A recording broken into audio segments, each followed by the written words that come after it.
Brevemente a gravação irá começar.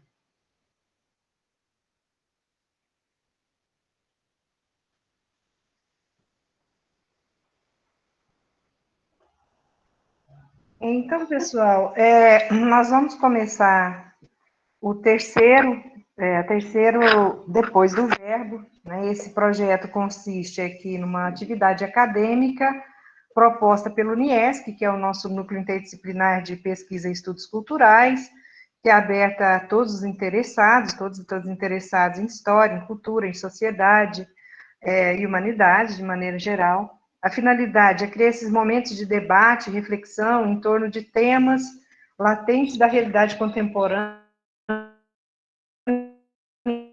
né, à luz das ciências humanas. Essa iniciativa ela surgiu como resposta ao desejo e necessidade de expor, divulgar e colocar à disposição online os trabalhos de pesquisa, ensino e extensão que são desenvolvidos pelos pesquisadores e pesquisadoras do UniESC. Então, depois do verbo, ele reúne docentes, discentes de graduação e pós-graduação, vinculados a esse grupo de pesquisa para estabelecer diálogos com a sociedade.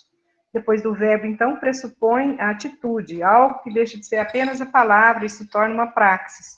Ganha forma, corpo, e por isso mesmo pode ser socializado.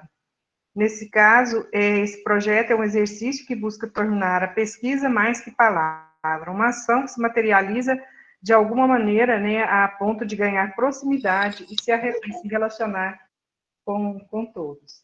Então, hoje, nessa edição, eu vou, antes de apresentar os professores que vão falar, pedir a todos que desliguem as câmeras e o sonzinho, tá? Alguém pode escrever isso no chat para mim, por favor, para desligarem as câmeras e o som? Então, hoje quem vai apresentar é o professor Dr. José Luiz Solazzi, que vai tratar do tema Cultura, Resistência e Distopia. O professor Solazzi, ele é formado em Ciências Sociais e também trabalha com a área de Antropologia, é professor do mestrado em História e também da pós-graduação, né, o mestrado e doutorado em Direito da UFG. O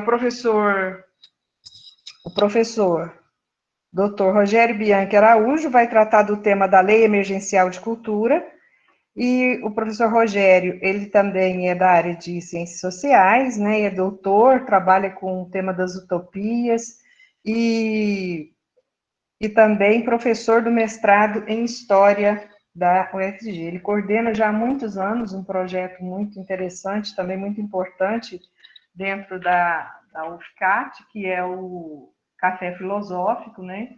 E hoje ele vai aí falar um pouco para a gente sobre esse tema tão importante aí, que é essa Lei Emergencial de Cultura.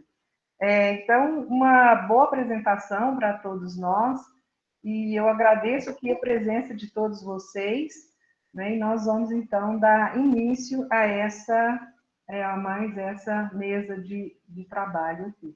E aí a gente vai deixar ligada a câmera só do palestrante, tá bom? E depois, no final, todo mundo liga, beleza?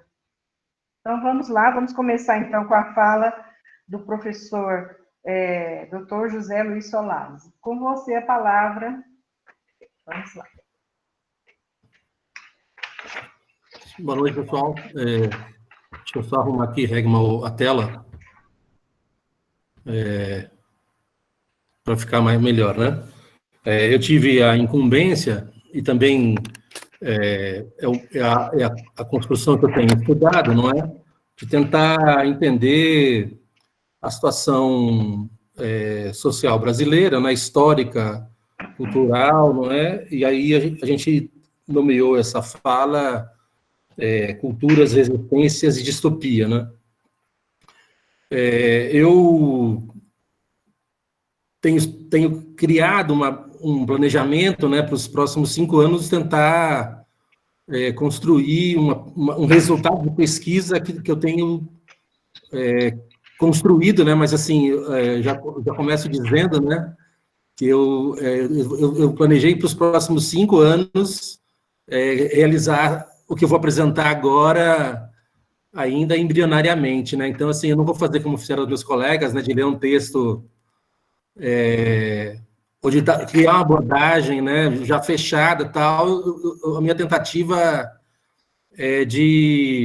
isso foi uma dificuldade, né, nesses últimos 6 dias, né, de tentar apresentar para vocês algo que está em elaboração e está em construção, mas eu acho que dá para conversarmos sobre essas coisas, né? Então, eu queria primeiro falar sobre culturas, né?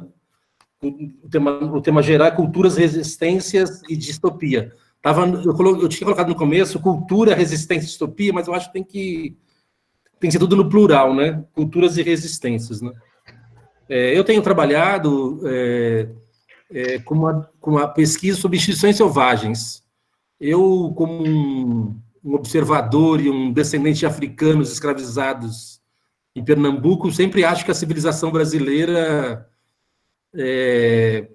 tem sérios problemas, né, de construção, e eu diagnosticaria inicialmente a situação brasileira como uma cultura autoritária, não é? Nós vivemos um momento excepcional, não é, de um governo infantil, não é?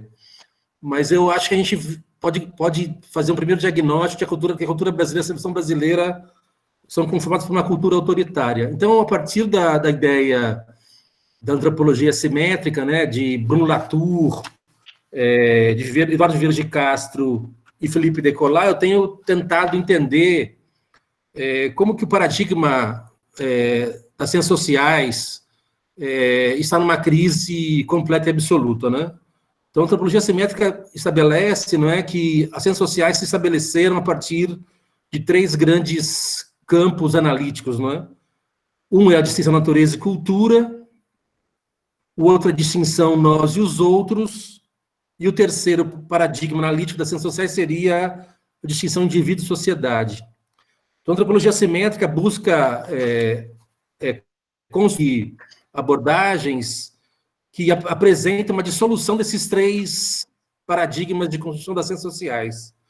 Então, a priori, não haveria uma distinção natureza e cultura, não haveria uma distinção entre nós e os outros, e não haveria distinção de indivíduo e sociedade. Seriam construções analíticas que definiriam o campo das ciências sociais, mas esses autores já estabelecem que essas 3 dimensões da formação paradigmática das ciências sociais já estão ultrapassadas, que é preciso, então, reconstruir as ciências sociais a partir de um diagnóstico de outras práticas culturais, de outras instituições sociais, e como eu cheguei para o FICAT há 10 anos, eu recebi a incumbência dos meus colegas de atender demandas de pesquisa das comunidades quilombolas de Goiás que precisavam ter laudos antropológicos, né, realizados para poder encaminhar o que a gente chama no decreto de 2003 do governo Lula,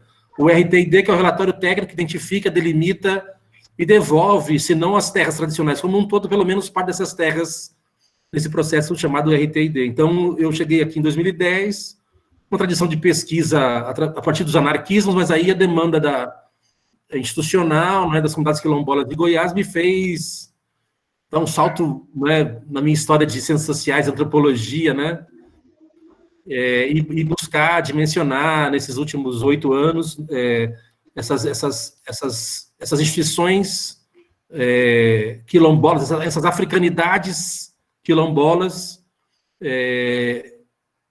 que caracterizam tanto a história, a cultura, as práticas sociais dessas comunidades quilombolas em Goiás, né?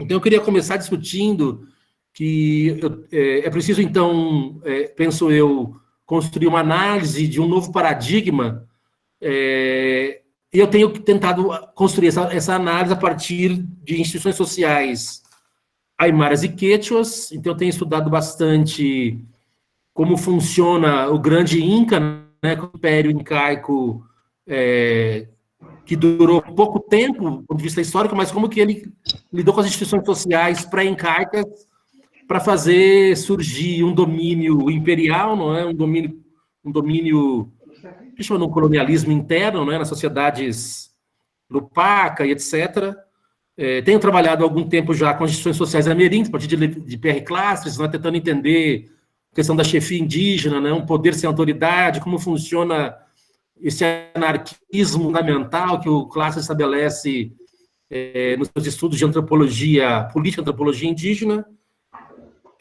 Tenho estudado, em correlação com as comunidades quilombolas, as comunidades sociais camponesas, e o que eu tenho estudado bastante nesses últimos 8 anos é de que forma as instituições sociais quilombolas funcionam numa sociedade escravista, pós-escravista. Isso a gente entende também que não existindo uma função social do escravismo no mundo contemporâneo, né? Então, a minha ideia inicial sobre culturas é tentar construir essa abordagem, né, que eu já tenho feito isso desde que me entendo por estudantes sociais, não é? Que é tentar entender quem somos nós, não é?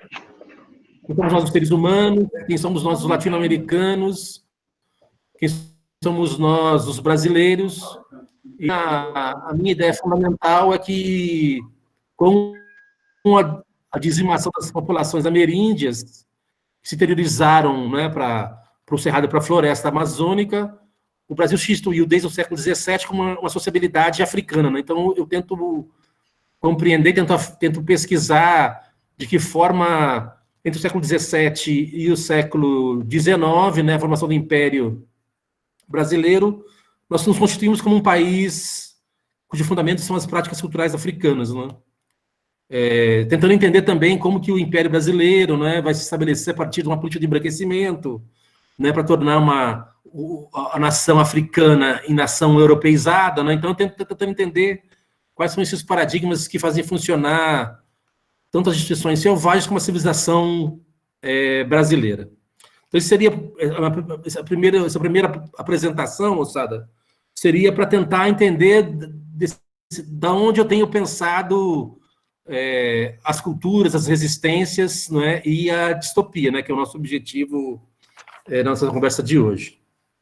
Eu construí um grande quadro, né, para tentar entender, então, as culturas e resistências e tentar entender as instituições selvagens, né?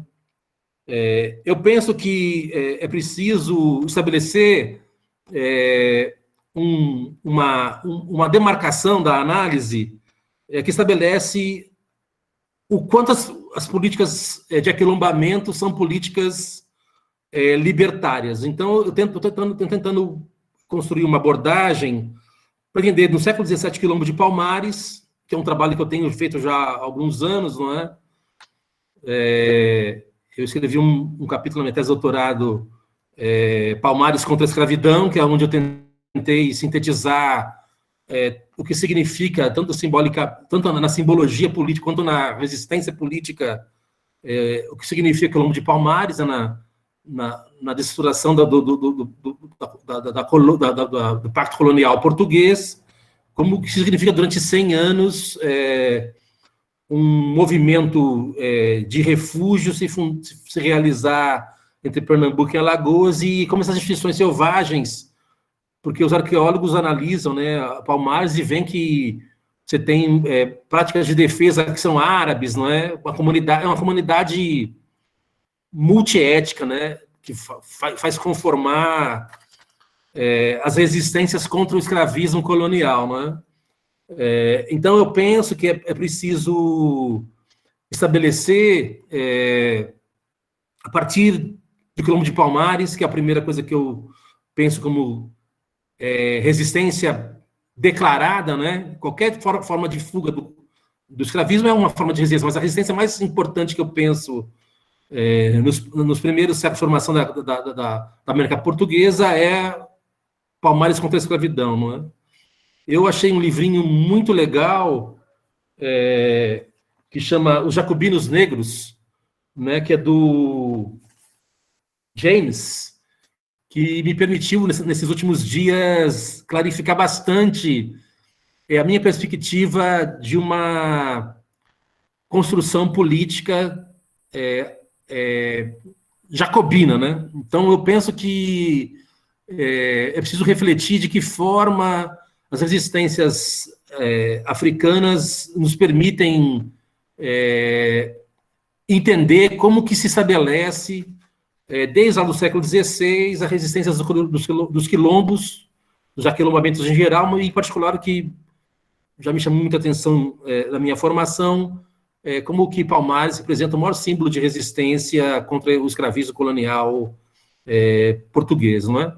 Eu gosto muito de estudar também os documentos da França Revolucionária, né? Principalmente no 792 e 793, né? Que eu acho que é quando a Revolução se institui de maneira vigorosa, popular, tentando entender como que o jacobinismo fez funcionar na Revolução Francesa, a partir dos enragés, né? Dos enraivecidos, uma verdadeira revolução social. Tem um filme que eu acho maravilhoso, do Erich Romer, que trata desse momento histórico da Revolução Jacobina, que é Inglês e o Duque. Né? No Inglês e o Duque ele tenta mostrar o que se passava nas ruas, né? Como as ruas, como a plebe parisiense, entre 792 e 793, assumiu a Revolução, assumiu as diretrizes da Assembleia Nacional primeiro, depois do Parlamento em seguida, e fez pelas suas próprias mãos a construção de uma revolução social, que é um paradigma fundamental para a gente pensar a política. E a partir do texto que eu falei para você, do jacobinismo negro, do James, eu também, essa semana, fiquei pensando o quanto a Revolução Social de São Domingos também é um paradigma importante para a gente, estudando esse paradigma, poder construir uma leitura de como as multidões,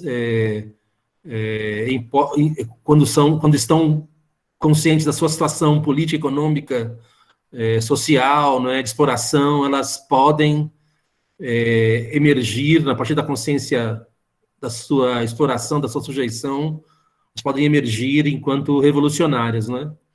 Mas é lógico que as emergências revolucionárias populares sempre fazem surgir o horror aos pobres, né? O horror aos escravizados, não é? A famosa Onda Negra, que era o grande terror da civilização brasileira, né? Desde o século XVI, né? 17, 18, não, 17, 18 e 19, né? Que era o grande horror da civilização brasileira, de que os africanos escravizados se levantassem das senzalas e destruíssem numa grande onda negra a civilização brasileira, né? Então eu penso que é preciso, a partir desses paradigmas, não é? De aquilombamento, mas também de paradigmas revolucionários, entender o que eu acho que é a missão que nós temos que pensar em fazer a crítica da política, né?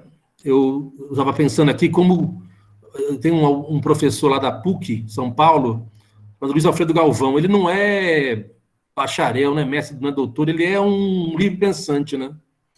E ele sempre foi honoris causa, ele nunca foi titulado, né? Uma geração das ciências sociais ainda não eram profissionais, né? E o Galvão, estudando a obra do Marx, né, ele fez isso durante meio século para mais. Ele estava ainda na PUC São Paulo quando lançou, nos anos 70, o livro Capital ou Estado, Introdução à Crítica da Política.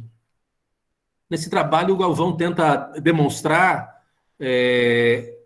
o trabalho do Marx, né, o trabalho intelectual de Carlos Marx, que buscou fazer crítica da economia política. Então, ele tentou estudar a lógica do capital, as leis de reprodução do capital, para tentar estabelecer a sua superação pela política, né? Então, o Galvão tenta, no final no último quartel do século XX, apresentar essa proposta que vem da obra marxiana, da obra de Marx, que é fazer a crítica da política. Marx construiu a crítica da economia política, mas nos cabe, a nossa geração, estabelecer um paradigma de análise da correlação entre capital e Estado. Então, eu tenho, desde que eu li o texto do Luiz Alfredo Galvão, lá nos anos 80, eu acho que a nossa missão geracional é estabelecer uma crítica radical da correlação Estado e capital. É uma missão inglória, megalomaníaca, mas eu acho que o Luiz Alfredo Galvão apresentou de maneira paradigmática o que devemos fazer para fazer a crítica radical da política. Estabelecer um estudo radical das instituições de Estado e das instituições do capital. Eu acho que essa obra é uma missão geracional. Né? Eu, quando penso culturas e resistências, para a gente começar a debater, penso nesses paradigmas que fazem funcionar as culturas de resistência, as resistências na cultura, né? E aí eu deixei um grande link para tentar discutir um pouquinho nesse início, né? O que vem a ser a distopia, né? Como que eu entendo a questão da distopia. Então, meu trabalho esses dias, desde que a Regma, né, nos chamou, nos conversamos, fizemos uma reunião do NIESC e tal, fazer esses eventos que a gente nunca está acostumado, né, de digitais, tal, eu fiquei pensando assim na tal da distopia, né. Daí a minha conclusão, assim, depois de 2, 3 semanas a gente criou essas atividades, depois de uma semana pensando nisso de maneira única na minha rotina de enclausuramento domiciliar, foi que, assim, o Brasil a mais completa distopia é o Brasil. Se há algo distópico, é a civilização brasileira. Eu, olhando, assim, aqueles alucinados, né, em Brasília, em São Paulo, no Rio, entrando em hospitais, tal, eu falei, nossa, mas não é possível que a gente seja, que eu tenha que falar de distopia olhando, né, a realidade social, né, a história do presente brasileiro, né. Então, primeiro eu fui tentar entender. Na verdade, eu fui buscar um autor que eu li há uns anos atrás, chamado Jean-Léon Beauvoir, que é um cara que, nos anos 90, tentou atualizar o Etienne Laboissy, né? Então, o Beauvoir, ele pega a ideia do Laboissy de servidão voluntária, que é um clássico das ciências sociais, né? Que a gente lê lá no primeiro semestre de ciências sociais. Por que as pessoas obedecem, né? A questão do Laboissy, né? Ao conhecer as sociedades ameríndias, onde diziam os viajantes, não tem fé, não tem lei, não tem rei, aquele jovem estudante de filosofia dos clássicos, né? Aquele jovem nobre, tentava entender lá no século XVI, aos 17 anos de idade, por que existe obediência, né? O Beauvoir tenta, nos anos 90 do século XX, entender quais são as formas contemporâneas da servidão voluntária, né? Ele tenta atualizar a obra do Laboissy e chama, ao invés de servidão voluntária, ele chama de servidão livremente consentida. Diz lá o Beauvoir, a partir do Laboissy, que a servidão neoliberal tornou os cidadãos eleitores, telespectadores e consumidores. Ao invés de existir como fundamento a cidadania plena, não é, política exercida, não é, no espaço público, nós nos tornamos mediados pelas mercadorias, pela experiência da vitrinizada, né, do comércio ou da internet, em consumidores, eleitores, telespectadores. E isso destruiria de maneira absoluta toda uma possibilidade de construção razoável de uma democracia sob a lógica e a ética do neoliberalismo, né? Haveria, penso eu, então, uma incompatibilidade radical entre essa transformação de cidadãos em consumidores, eleitores e telespectadores com a democracia liberal até, não é? Mas nem uma democracia de luta efetiva, de contestação à social-democracia, não é? Como no perfil da República de Weimar, né? Com Rosa Luxemburgo, né? De social-democrata alemão, né? Assim, nós estaríamos numa situação assim de completo, como diria de Frankfurt, enredamento numa servidão neoliberal, não é? Então a gente teria que pensar como construir, não é, de outro modo, de outra forma, essa participação política numa sociedade que se institui a partir de uma servidão neoliberal. E quando eu penso a nossa situação histórica, não é, as nossas nossa história, nossas práticas culturais, nossas lógicas de resistência, aí, gente, eu fico achando que, além de a gente estar encarcerado, eu fico pensando sobre distopia, né, sobre autoritarismo, totalitarismo, a gente falou na última semana, né, cultura autoritária e tal. Pensando assim, mas qual é a situação das políticas de Estado sobre uma sociedade que tem como fundamento o escravismo colonial? Não sei se vocês leram, né? Uma senhora foi libertada de uma situação de situação equivalente à escravidão, depois de 35 anos de trabalho doméstico numa cidade, eu acho que é do Rio de Janeiro. Ela ficou 35 anos trabalhando e nunca recebeu um salário. Isso é 2020, cara, não é? A gente sabe que em São Paulo, né, você tem trabalho escravizado, equivalente à escravidão, uma colheita de laranja, não é? No Pará, não é? Então, eu fico pensando assim, como que a gente pode ter algum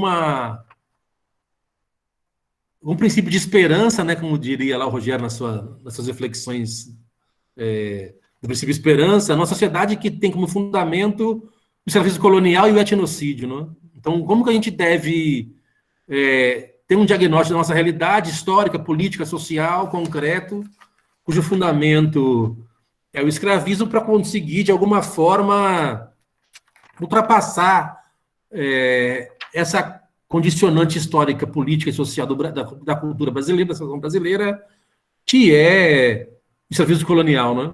Que é essa permanência nas instituições sociais de uma cultura autoritária, né? Eu fico vendo o que faz a polícia militar, não é? No cotidiano dos últimos meses, não é? A gente sabe que eu penso que a polícia militar tem como função assassínio público, né? Nós temos uma instituição política em toda a República Brasileira que tem como função assassinato público. Eu não tenho nenhuma dúvida, quando penso em segurança pública, que o aparelho policial militar é uma situação de assassinato público. Então, nós legitimamos no nosso cotidiano social uma instituição como a PM, que é uma instituição de assassinato público. Mas eu, como tenho observado nas últimas 4, 5 semanas, a PM já pôs o golpe na rua. A minha reflexão, ao observar o que se tem feito na periferia de São Paulo nos últimos dias, o que se tem feito nas manifestações, o que se tem feito nos morros do Rio de Janeiro, é de que esse golpe não vai sair do aparato militar federal. A minha impressão é que esse golpe já está na rua e que ele vai surgir das PMs. Eu tenho uma experiência muito problemática, não é?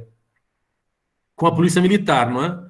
Primeiro porque eu tenho claro, assim, a polícia militar é a instituição da segurança privada, né? Se você olhar, eu tive uma situação no meu cotidiano, eu quando morava em São Paulo, um supermercado perto da minha casa, que eu ia pouco, mas ia, que tinha um segurança na porta, e ele não ia com a minha cara, sabe assim, ele não gostava de mim, aquele segurança. E um dia eu bati o carro na rua de cima da minha casa. E quem foi fazer a ocorrência? Uma viatura da polícia militar com esse vigilante durante o dia, que era o policial militar da região à noite. Eu descobri, por um acidente, o quanto a segurança privada e a segurança pública são uma só função da polícia militar. Então, eu acho que assim, a gente tem que ter claro, assim, é uma aposta que eu estou fazendo aqui agora com vocês, não é? Uma aposta triste, né, de que se acontecer um golpe nessa situação, que a corda está esticada, segundo o secretário da Casa Civil do governo desse ser aí, ele vai vir pela PM, não vai vir pelo Exército. E aí a gente tem que tentar entender, também vou concluir, né, Regma? Não sei se eu tenho tempo, Regma, ainda. Regma? Regma está aí, não? Vou continuar então, gente. Você já passou bastante seu tempo, Solar. Então, eu só vou... Que bom, vou te passar uma reflexão. Deixa eu só... Eu acho que a gente tem que, Regma, enfrentar essa construção entre cultura, resistências e distopia, o que acho que é o nosso fundamento de responsabilidade civilizacional, que é o racismo de Estado. A estrutura do Estado é uma estrutura formada para assassinar pobres e miseráveis permanentemente. São 62 mil mortos por ano por armas de fogo. Tem alguns alunos que estão aí das ciências sociais, mas a gente faz a conta, a gente divide 62 mil por 12 meses, por 30 dias, por 24 horas, são 17 mortos por hora no Brasil por armas de fogo. E a minha sensação é que de 2/3 para metade é prática policial que mistura segurança privada e segurança pública. Então, é preciso que a gente enfrente de maneira aberta, não é? O que a gente tem chamado de racismo de Estado. Obrigado, é por aí, gente. Obrigada, Solásio, sua fala estava ótima, mas, assim, né, a ideia é fazer falas um pouco mais curtas para a gente poder ter um tempinho mais de debate. E, então, agora, o Rogério fala, e aí, gente, vamos continuar essa conversa com o Solásio por meio de questões, vamos colocar questões para ele poder expandir ainda mais essa fala dele, essa análise que ele vem construindo. Então, Rogério, pode começar aí sua fala sobre a Lei Emergencial de Cultura. Ô, Regma, quanto tempo é? Para eu marcar aqui. A gente marcou por volta de 15 minutos para cada um. Como o Solásio usou um pouquinho mais, eu acho que também você usar uns 15, 20 minutos, tranquilo, tá bom? Tá, vou tentar aqui. Vamos lá.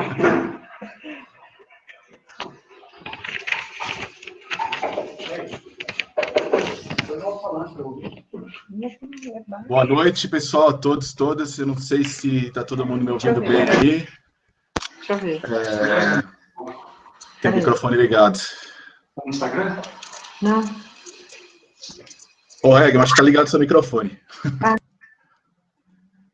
Então, pessoal, boa noite a todos, todas. Eu não sei se estão vindo bem, porque eu tive uns probleminhas aqui na internet.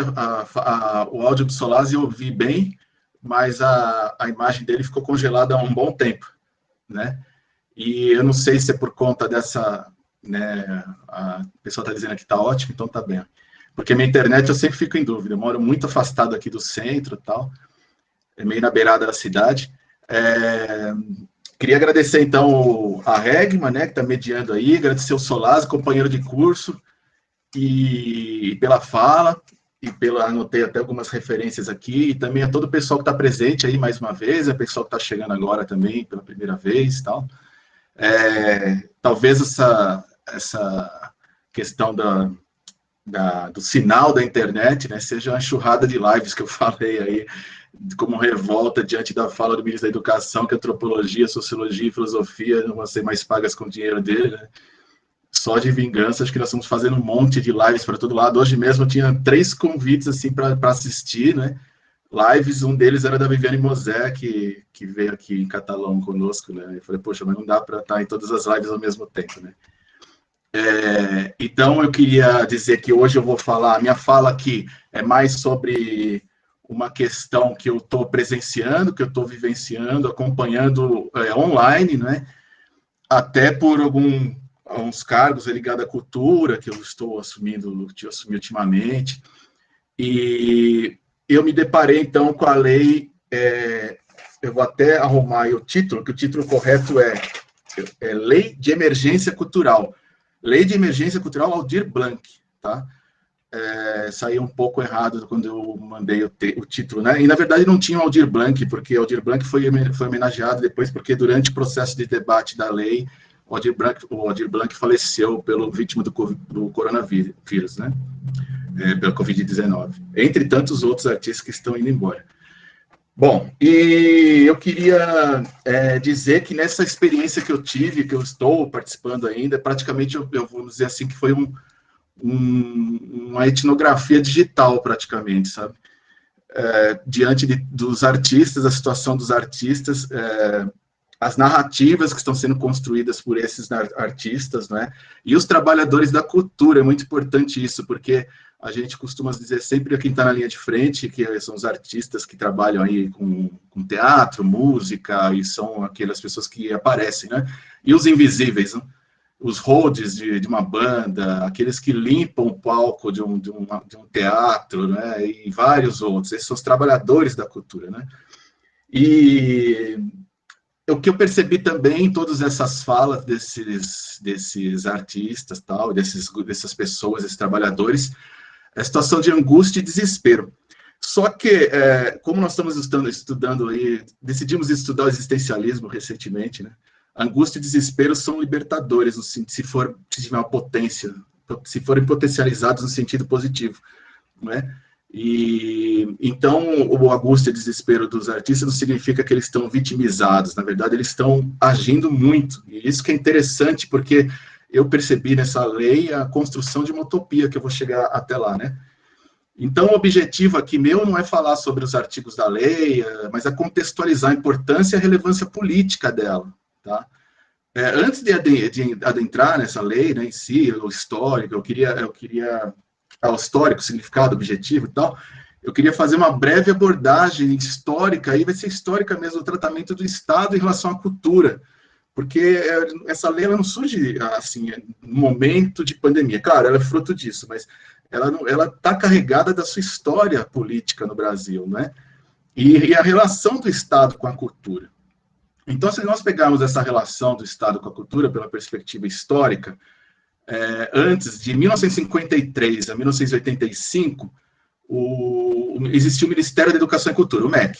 Então, isso, todo o processo passou pelo regime militar e tudo mais. Até no regime militar tinha um ministério que trabalhava com a cultura, né? Em 15 de março de 1985, pelo decreto 91.144 da José Sarney, aí sim foi criado o Ministério da Cultura. Isso aí foi fruto de uma reivindicação dos artistas brasileiros, né, que exigiam formulação de políticas culturais que pudessem ser mais livres e independentes dos outros poderes. Né? Então, foi uma manifestação da sociedade civil, várias pessoas participaram, vários artistas participaram das diretas já, né? E o Ministério da Cultura, então, ficou responsável pelas letras, artes, folclore e outras formas de expressão da cultura nacional e pelo patrimônio histórico, arqueológico, artístico e cultural do Brasil. Bom, nesse aí nós já estamos no processo de redemocratização com o governo Collor, em posse em 1990, uma das primeiras medidas do Collor foi extinguir o Ministério da Cultura. Né? Ele transformou a pasta numa secretaria, essa secretaria ficou vinculada diretamente à presidência da República. Por incrível que pareça, é uma situação ruim, claro, mas por incrível que pareça, é menos pior do que a situação que vivenciamos hoje. E o maior impacto, assim, claro, toda a cultura no geral foi impactada, e aqui eu estou pensando na cultura, eu não estou fazendo discussão antropológica sobre cultura, estou pensando em cultura relacionada especificamente a essa área do trabalho artístico e os trabalhadores de cultura, né? E aí, com a posse de Itamar, o cinema, por exemplo, o cinema foi o mais atingido na era Collor, né? Você tem quantos filmes? Acho que foram 4 filmes no ano de 1992. 4 filmes no Brasil que saíram do cinema nacional, né? Porque o Collor acabou no último ano do impeachment, né? O Collor acabou com qualquer subsídio ao cinema brasileiro. Em 1992, a posse de Itamar, ele restaura o Ministério da Cultura, né? Ele cria a pasta novamente. O Francisco Verforte foi no governo FHC, todo o período do governo FHC, o Francisco Verforte foi o ministro da Cultura, né? Sociólogo. O governo Lula teve o Gilberto Gil e o Juca Ferreira, né? Como expoentes da cultura, e foi talvez a melhor fase que nós vivemos nesse período de uma política de Estado, né? Que dá uma atenção maior para a cultura. E com a Dilma, a maior expoente, passaram alguns ali, mas o maior expoente talvez tenha sido a Marta Suplicy, né? Mas a Dilma não teve tempo suficiente para... Ou os ministros que fizeram parte do Ministério da Cultura não tiveram tempo suficiente para uma política mais adequada à cultura, porque nós sabemos que foi muito atribulado pelas questões que todo mundo já conhece, né? Em 2016, após a posse do Michel Temer, então, como interino, o Ministério da Cultura foi extinto, de novo. É sempre esse vai e vem, né? E reincorporado ao Ministério da Educação. A fusão entre as duas pastas durou 9 dias apenas, aí tem muitas coisas que vocês vão lembrar, né? Após fortes críticas da comunidade artística e intelectual. Então, o MINC, Ministério da Cultura, foi restaurado, né? Mas a decisão então, foi revista, e o Roberto Freire foi, na ocasião, o ministro da Cultura no governo Temer, né? Bom, aí chegamos até a situação institucional da cultura hoje, e essa merece um estudo à parte, com certeza historiadores do futuro vão se debruçar sobre isso, não é? Porque é um caso totalmente à parte, que está em construção essa história, obviamente, né? Mas é bom a gente frisar alguns pontos até chegar na lei emergencial, a Lei de Emergência Cultural. Então, por meio do decreto 9.674, de 2 de janeiro de 2019, nosso presidente unifica cultura, esporte e desenvolvimento no recém-criado Ministério da Cidadania. Aí começou a cultura como um joguete, né? Para onde que ela vai? E então, assim, nesse primeiro momento, a cultura perdeu autonomia como ministério, passou a operar como uma secretaria subordinada ao Ministério da Cidadania. Lembre-se que o governo Collor também extinguiu, mas a secretaria estava ligada direto à presidência, né? A fusão seria parte do plano do governo por uma reforma administrativa, aí vem todo o que está projeto do Ministério da Economia, nós sabemos que é uma política neoliberal, radical, não é, no Brasil, e o Ministério da Economia que dita as regras ali, né, junto com essas posições fascistoides que nós conhecemos. Então, meses depois, no final daquele mesmo ano, a Secretaria da Cultura é transferida para o Ministério do Turismo. Aí você já vem com a ideia de a cultura como algo, né, turístico, como se diz assim, o tratamento ligado à cultura vai piorando, né? O decreto 10.107, de 6 de novembro de 2019, ele transfere o Conselho Nacional de Política Cultural, a Comissão Nacional de Incentivo à Cultura, e a Comissão do Fundo Nacional de Cultura e outras secretarias não especificadas. Qual que é o problema maior aí? As secretarias não têm autoridade simbólica para representar o Brasil na esfera internacional, ou seja, nós não temos representante de cultura na esfera internacional. Eu lembro que o Gilberto Gil, ele estava o tempo inteiro no exterior, representando a cultura brasileira e tal. Isso vocês podem ver que há muito tempo isso não existe mais, né? Além de uma diminuição do orçamento, extinção do Ministério da Cultura e a transformação dele em secretaria, também significou a diminuição da autonomia da política cultural e do país em relação a todas as outras áreas, né? Então, desde a posse do atual governo, a Secretaria da Cultura já foi chefiada, aí vamos passar pelo histórico de quem chefiou a Secretaria da Cultura. Tem algumas aberrações, né? Nós estamos em junho de 2020, então nós estamos falando no período de janeiro de 2019 a junho de 2020. Desde a posse do atual governo, então, passaram 4 secretários diferentes, o primeiro deles foi o Henrique Pires, já foi exonerado em agosto, né? Ele assumiu em março, se não me engano, né? Foi exonerado em agosto, porque não desempenhou as políticas propostas pela pasta.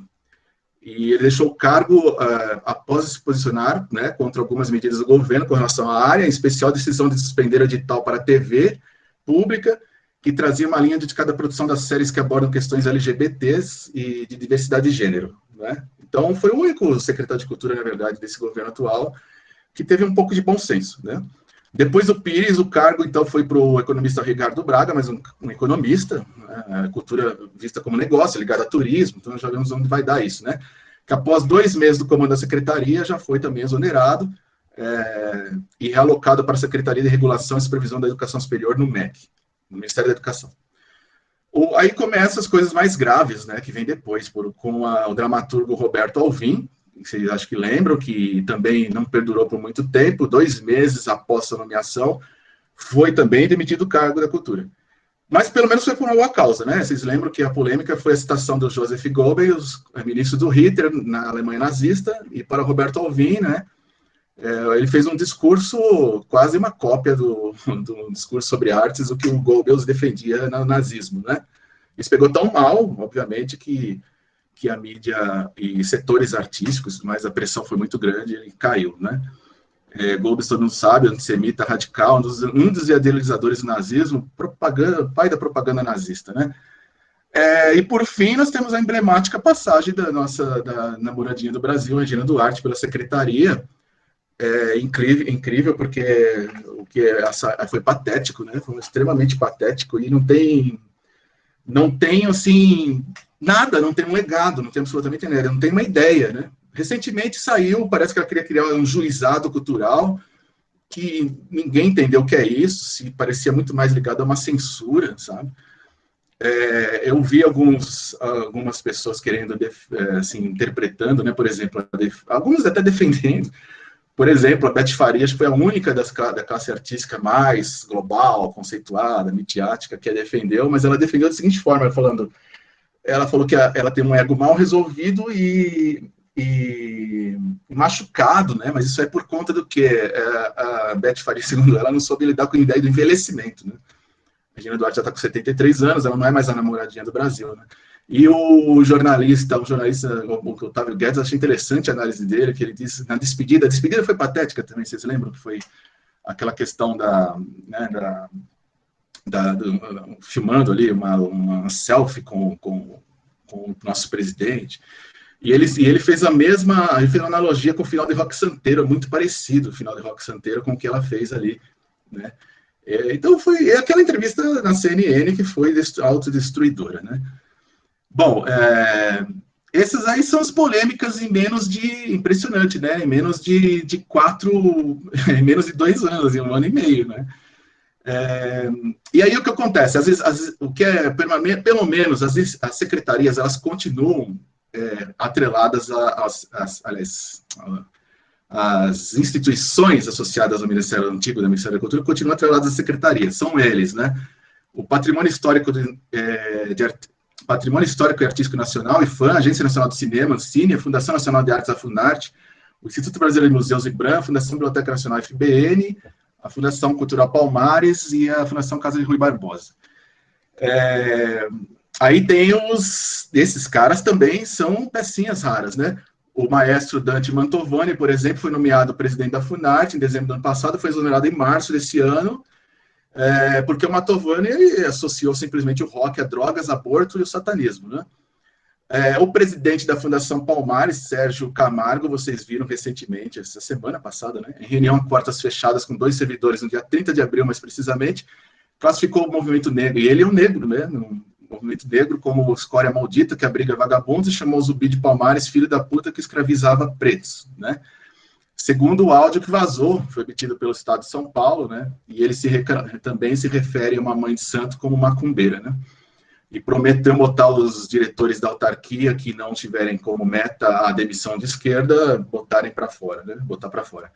Agora nós estamos aí com, não se sabe se é o Mário Frias, que é um ex-ator de Malhação, né, para assumir, Olavista, né, e que diz, a maior frase dele de impacto foi: aqui é Jair Bolsonaro, né, e aí tá vago, enfim. 5 editais abertos em 2019 apenas, nenhum em 2020. Né? A cultura na política pública está completamente parada, né? Eu até pediria, tem mais umas... Eu estou tentando correr um pouco aqui, eu até pediria para a Regma me aparecer no áudio depois, quando tiver muito, se eu extrapolei muito, para eu dar um corte, tá? Aí um governo que pauta contra a cultura, né?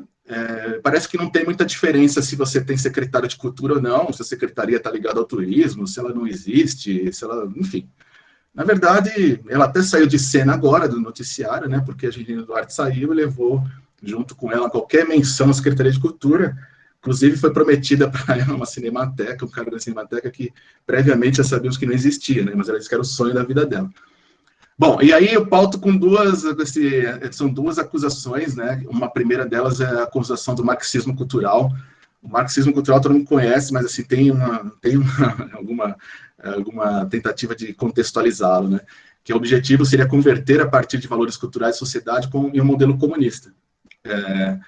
E, de outro lado, a revolução cultural, como as pessoas chamam, se daria através das mudanças gradativas na cultura da nação e pela implementação dos dogmas de esquerda nos indivíduos. Então, a cultura faria isso, vocês pensam perceber como a cultura é um inimigo, né?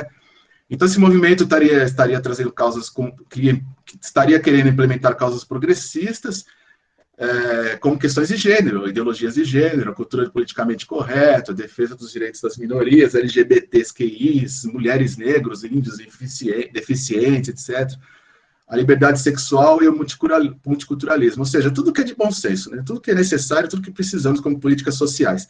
Tudo isso é colocado como ideologia marxista do marxismo cultural. Você não vai encontrar isso no Marx em momento algum, marxismo cultural, né? Você encontra uma ideia de contra-hegemonia pela cultura no Grant, mas no Marx, enfim. E alguns exemplos e atitudes disso, né, seriam, por exemplo, a ideia de destruição do capitalismo com a naturalização da homossexualidade, do feminismo, transexualidade, promoção da educação sexual em escolas, e disseminação de pautas sociais entre os jovens, né? E também, além disso, o marxismo cultural coloca as pessoas que defendem essa ideologia, sem pé nem cabeça, acreditam que a família, as esquerdas, estão colocando a família como um inimigo, não é? Pois ela é a primeira identidade moral que os indivíduos são inseridos e as pessoas se voltam contra a família, então. Esse é o primeiro ponto, né? O segundo, a proposta de uma guerra cultural, essa guerra cultural é velada, né? Uma técnica discursiva, com a técnica discursiva, a retórica do ódio, ensinada nas últimas décadas por Olavo de Carvalho, né? A negação de dados objetivos, a necessidade intrínseca de inventar inimigos em série, a onipresença de bodes expiatórios, a proliferação de teorias conspiratórias a todo momento, né? Bom, e aí, com todo esse cenário histórico e muito recente, nós chegamos ao problema da pandemia e as pessoas têm que entrar em quarentena. E os trabalhadores da cultura e os artistas são os primeiros a parar e são os últimos a voltar, né? E aí é o problema, porque como que vai se resolver essa situação para os artistas, os trabalhadores da cultura, no meio de uma pandemia, onde um governo que não quer saber da cultura, ele trava uma guerra cultural. Então, no auxílio emergencial existia um artigo ali dos trabalhadores da cultura bem específico para essa classe, né, e foi vetado pelo Bolsonaro, não sei se vocês sabem, esse auxílio emergencial saiu sem todo esse pessoal aí. E aí que foi criado, idealizado o projeto de lei 1075/2020, batizado como Lei de Emergência Cultural, Aldir Blanc, para destinar a combalida classe, né, de artistas, trabalhadores. Na época era 1,2 bilhão de reais. Um decreto reconhecido pelo número 26, de 20 de março de 2020. Mas o projeto de lei liberou 3 bilhões de reais. 3 bilhões de reais por quê? Porque a Jandira Fegali, a deputada do PCB, descobriu que estava parado uma verba gigantesca no Fundo de Artes, Nacional de Artes, e a secretária não fez absolutamente nada. Nenhum que passou pela secretaria fez absolutamente nada. Estava parado lá o dinheiro que não tinha, já de 2019, mas não tinha problema de ser usado para o orçamento de 2020. Então, em cima disso, eles idealizaram a lei, um projeto, né, um auxílio financeiro a artistas e estabelecimentos culturais durante a pandemia, e foi a sanção do presidente, agora está a sanção do presidente, né?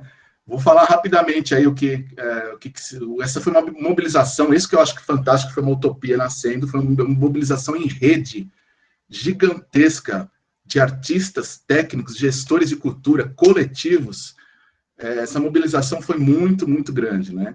Isso, com milhares e milhares de pessoas nos debates, foram debates, assim, enormes, né? E os pontos gerais da lei, bem basicamente, assim, são, por exemplo, o projeto de autoria de 27 parlamentares, 12 estados e 8 partidos. Você pode ver que não é uma perspectiva exclusiva de esquerda, isso é uma pluralidade que se uniu aqui, esquerda, direita e centro. Entre os principais pontos, a complementação mensal de renda para trabalhadores informais do setor cultural, que foram impactados pela crise do coronavírus, a proibição do corte no fornecimento de água e de energia elétrica de qualquer serviço de telecomunicações, inclusive internet, para entidades do setor, moratória por até 6 meses dos débitos tributários das microempresas que atuam no setor cultural com a União, a prorrogação por 1 ano de prazos relativos a projetos culturais aprovados em mecanismos de fomentos federais, entre eles a Lei Rouanet, né, que agora já é a Lei Nacional Federal, né, a priorização na concessão de recursos dos programas e políticas federais para a cultura de fomento de atividades culturais que possam ser transmitidas pela internet. Quanto a espaços culturais independentes, são aqueles que não são mantidos por empresas, fundações, institutos ou instituições empresariais. Por exemplo, nós mesmos temos cineclube aqui na universidade, isso aí não entra é absurdo, não entra nesse auxílio, justamente porque a instituição está dentro de uma instituição, né? E o subsídio será de 10 mil reais mensais para esses espaços. Estão habilitados teatros independentes, circos, cineclubes, centros culturais e casas de cultura, museus comunitários, centros de memória, espaços culturais em comunidades indígenas e quilombolas, entre outros. A estimativa de que sejam, era uma estimativa de que temos 15 mil espaços culturais, sendo 1.300 teatros independentes, 600 circos, oficinas, produtoras de vídeo, musicais, cineclubes e espaços de dança. É gigantesco, é gigantesco. É muita gente que ficou sem auxílio algum, é muita gente, né? Os principais articuladores da lei, a Benedita da Silva, que idealizou o projeto, mas ela teve 26 coautores, a Benedita do PT do Rio de Janeiro, a relatora é a Jandira Fegali do PCdoB, ela foi a relatora, e para mim, um dos principais, teve alguns pensadores da lei, os principais dele é o Célio Turino. O Célio Turino foi um dos principais articuladores para implementar essa lei, foi o criador do programa Cultura Viva, né, uma política do Ministério de Cultura, que criou os pontos de cultura, que é uma mudança de paradigma na elaboração das políticas públicas para a cultura no Brasil, né? Isso é de 2010. E o programa o programa Cultura Viva viabilizou mais de 2.500 pontos de cultura. Olha só o ganho que teve isso, né? É como se nós dizéssemos nesse governo, assim, um retrocesso de muitas décadas para trás, né?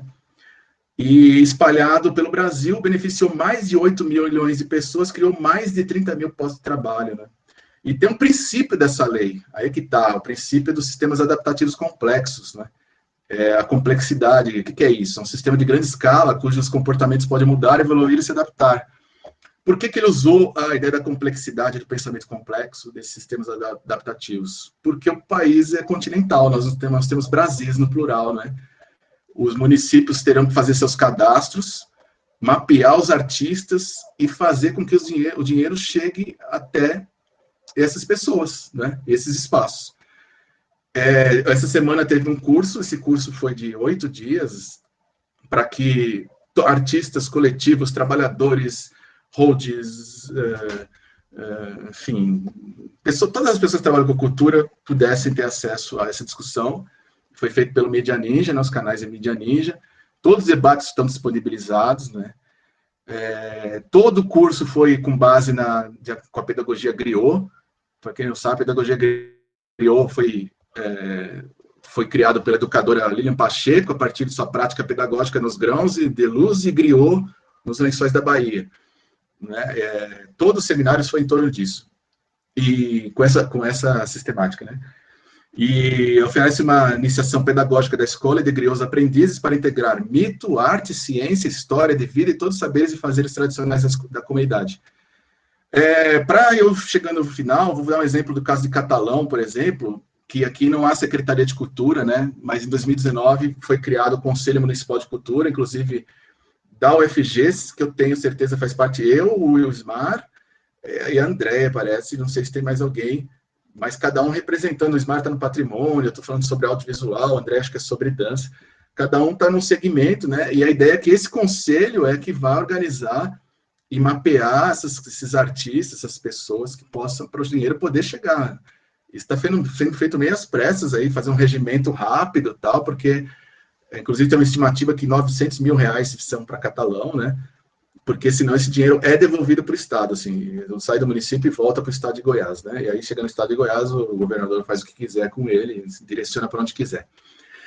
Para concluir, eu vou falar um pouco sobre essa questão mais da música, uma coisa mais prática, a situação da pele, que é da música, que é uma coisa que eu estou mais próximo, assim, por ter vários colegas aí na cidade, fora dela também, que lidam com a música, né? E, por exemplo, músicos vendendo seus instrumentos, é de doer o coração, né?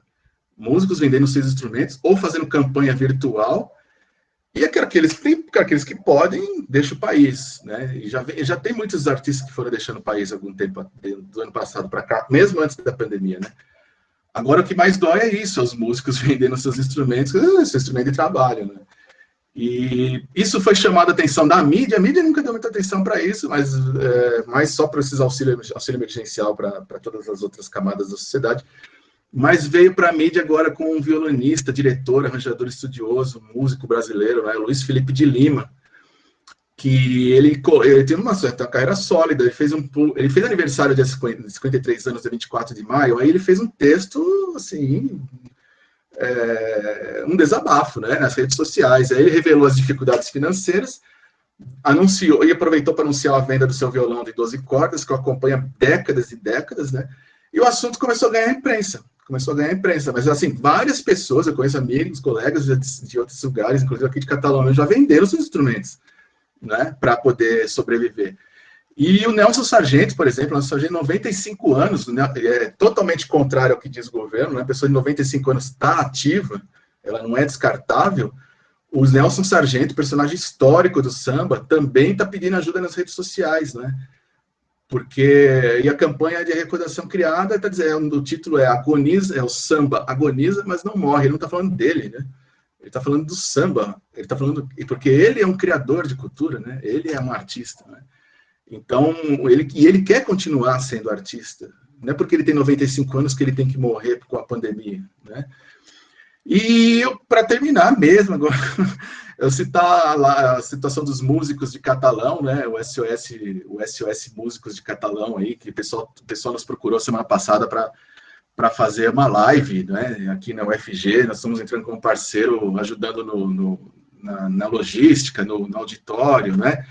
E o pessoal está pedindo R$200 no máximo para a cidade. Então você vê, hoje eu estava acompanhando nos debates, né, no Autoelétrica doando, Disque Bebidas doando, enfim, para os caras poderem, porque é o cara que tocava no JK, né, é o cara que tocava ali no Casa Velha, que a gente ia lá curtir e tal, as pessoas vivem disso, né, e ele vai fazer isso como agora, né? Então, é uma burrice essa questão em termos econômicos, é uma burrice. A gente sabe que é questão ideológica, mas em termos econômicos é uma burrice, porque a cultura gera 2% do PIB brasileiro, o setor emprega mais de 5% da mão de obra do país, que são 5 milhões de pessoas que dedicam ao setor, né, dos quais, mas aqui no índice que foi citado lá o pessoal levantou 8 milhões, né? Mas tem muita gente que milhões delas não tem renda fixa, função de estabilidade, sazonalidade, né? É músico que vive de cover artístico, né? Não tem, o bar tá fechado, cadê o cover artístico? Então não tem como, né? E a Jandira Fegali, na última domingo, ela diz assim, ó, a luta do Brasil não é mais luta de classe só, é uma luta cultural, né? Luta contra a opressão, ela é mais ampla, porque tem que se unir com os demais segmentos que estão oprimidos na sociedade, os movimentos coletivos, né? E por que eu falo que cria a possibilidade de uma utopia que o pessoal, os artistas todos aí estão dando muita fé nessa lei, não como uma questão de vítima, eles são vítimas e precisam de migalhas, porque o valor é baixo mesmo, mas é na construção que virá depois, porque pela primeira vez no Brasil vai ter a possibilidade de mapear todos os artistas, e eu estou dizendo artista, não estou falando artista da Globo, são os artistas que estão realmente aí no dia a dia, vivendo disso, sim, nessa sazonalidade. Vai ter que ser um cadastro, todo município vai ter que fazer isso. E eles estão vendo nisso a oportunidade como se fosse uma criação do SUS. A gente sabe que o SUS é que salvou o Brasil, quer dizer, salvou entre aspas, né, mas a pandemia, os mortes continuam, mas podia ser muito pior se não tivesse o SUS. E o pessoal está vendo uma oportunidade disso, é como se fosse o SUS da cultura, né? Então, é a construção de uma utopia mesmo, né? É que vem do caos, ou seja, da distopia, né? Como o Solá está falando da distopia tem as sementes da utopia, né? Como na utopia também tem, uma utopia pode descambar também para uma distopia. E aí, no momento, essa lei, então, agora eu prometo que agora eu fecho, essa lei, ela está no momento para ser sancionada pelo presidente, né? Ela pode ser aprovada, a gente sabe que é muito difícil, aprovada com vetos, não tem por onde vetar, né? Assim, tem poucas coisas para vetar, a lei é muito clara, se ele vetar, tem que vetar tudo. E a outra vetar com, aprovar, vetar com alguns cortes e vetar completamente, né? A aposta da Jandira, do pessoal todo, é que vai ser vetado, mas assim, porque seria muito contrassenso, se destrói uma guerra cultural, um marxismo cultural, por que vai aprovar a emergência para a cultura? O alvo está fácil, né? Mas só que não precisa, não tem problema, porque o Congresso é quase uma unanimidade, foi aprovada só com 2 abstenções, o resto foi unanimidade no Congresso, unanimidade entre os deputados e entre os senadores. Então, a chance, e já foi a própria Jandira, uma deputada, né, já falou que muito provavelmente, 99,9% que o veto será derrubado e as pessoas já estão se organizando já, por isso que teve esses cursos para fazer esses cadastros, né, e ir atrás dessa implementação para que chegue o dinheiro nesses artistas, né? Nesses trabalhadores da cultura. Bom, enfim, desculpa se eu passei um pouco, mas a gente está aberto para conversar mais. Eu falei muito rápido também, né? Mas obrigado a todos e todas, e é isso aí. Obrigada, Rogério. Né? Hoje a gente teve a fala foi um pouco maior, mas eu acho que os temas tinham que ter um fechamento aí, né? Então, agora a gente vai abrir para as questões, né? Se vocês quiserem anotar aqui, gente, escrever no chat as questões, eu vou passando. Eu fiz 2 questões aqui e depois também o Renato Avelar. Então, eu vou abrindo aqui o debate, e aí vocês fiquem à vontade também para continuar, tá? Então, eu quero perguntar para ambos, né, como é que pensa a valorização de áreas de conhecimento, como a filosofia, a antropologia e a sociologia, que a gente está vendo aí que tem dado esses instrumentos conceituais, né, para se pensar essa nossa realidade, diante dessas manifestações que a gente viu aí essa semana do ministro da Educação, né? Eu queria que vocês falassem um pouco sobre isso. Posso falar, Regma? Pode, vamos, depois eu passo do Renato. Eu tenho um poema do Garcia Lorca, que eu adoro. Ele é muito grande, não vou falar ele todo, mas ele encerra assim: há barcos que buscam ser olhados para poder afundar-se tranquilos. Eu acho que essa situação desse ser que ocupa o Ministério da Educação, acho que é essa, Regma. Ele é submerso, não é? Eu acho que tem uma lógica de comunicação desses grupos, Regma, que a gente tem que tomar cuidado e não adentrar, sabe? Na verdade, assim, eles contam em falar barbaridades porque as pessoas que têm alguma civilidade, não é, alguma humanidade, vão se contrapor a isso. Só que eles contam, Regma, posts, cliques, não é? Então a gente tem que criar uma contra-comunicação que a gente levante pautas, penso eu, das humanidades, da filosofia, das ciências sociais, né, dos nossos paradigmas históricos, da história, não é? Da educação, se contrapondo a fazer a crítica sobre o que eles possam, sabe? A gente comete um erro, eu acho, em política de comunicação, que é reclamar sobre o que eles dizem. A gente deve ter nossa própria pauta, porque a pauta que eles fazem funcionar é mais para operar a crítica e ter milhões de views, sabe? Milhões de cliques, milhões de revoltas, né? Eu leio de vez em quando os comentários que se tem quando alguém fala uma barbaridade, né? Aí vem o bolsominion, vem o neonazista, aí fica aquele debate, né?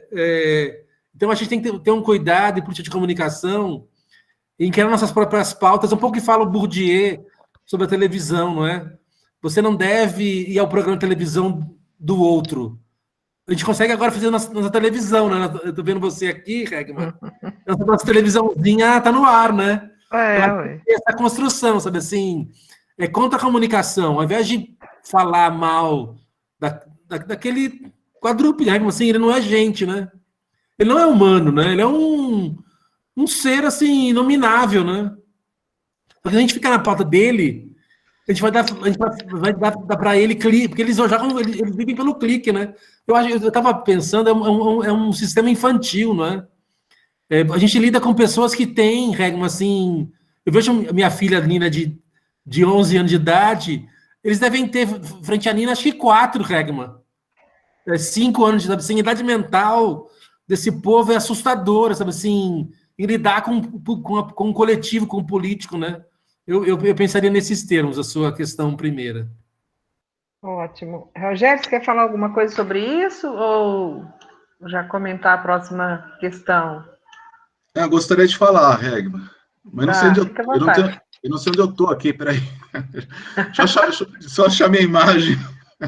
Você está para nós aqui, pelo menos eu estou te vendo. Eu estou aparecendo?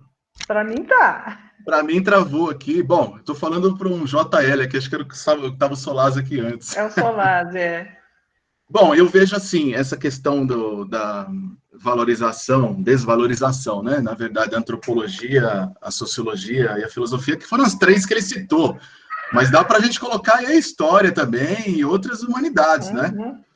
Mas ele citou, nomeou as três. Mas eu vejo assim, tem três aspectos aí, né? Três aspectos. O primeiro dele é de um ponto. O primeiro deles que eu acho que é o mais evidente, a questão da guerra cultural, que eu tinha falado antes. O Ministério da Educação hoje é um ministério que está atuando para a guerra cultural. Tanto que eu assim, desafio qualquer professor, aluno, dizer qual foi uma medida voltada para o benefício de professores e alunos, né? E demais servidores da área da educação. Então, como a ideia é a guerra cultural, um dos principais alvos é a universidade, mas a universidade, antes mesmo desse governo entrar, a universidade sempre foi o alvo principal, né? Agora, quando ele aparece assim para a mídia, aí tem dois aspectos, né? Porque ele é meio midiático e tal. Tem meio uma questão, primeiro, do ponto de vista da mídia. A mídia também está combatendo esse ser, né? Como um ser abjeto, assim, no governo, né?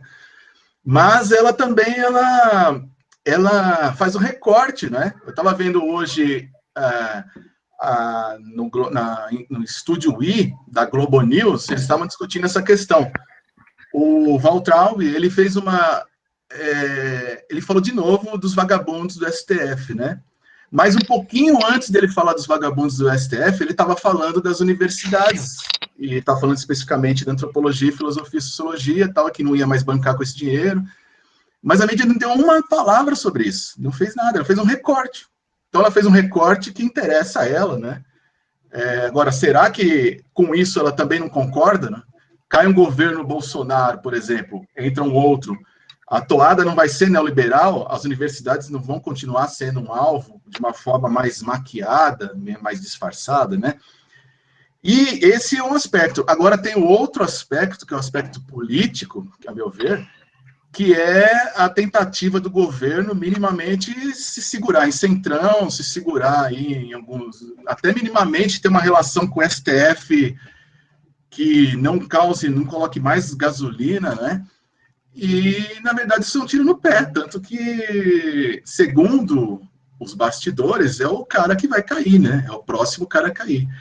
Só que, infelizmente, não temos, como aconteceu nos secretários da Cultura, os Ministérios da Cultura, no Secretário da Cultura principalmente, não temos uma válvula de escape, né? Vai sair o Waltraub e vai entrar outro com uma mesma ideologia, talvez um pouco mais ameno, no sentido da fala para a mídia, menos inflamador, assim, mas com a mesma toada. Então, para mim, isso aqui está dentro da guerra cultural mesmo, isso é só mais um elemento. Essa guerra cultural nós vamos ver aí até o fim desse governo, né, se ele for até o fim. Isso. Então, eu vou colocar aqui também a questão do Renato Adelar. Ele está dizendo, no Twitter, Márcio Tiburi disse, vocês também estão angustiados com o presente e futuro do Brasil? Conseguem localizar na história recente o nascimento dessa angústia?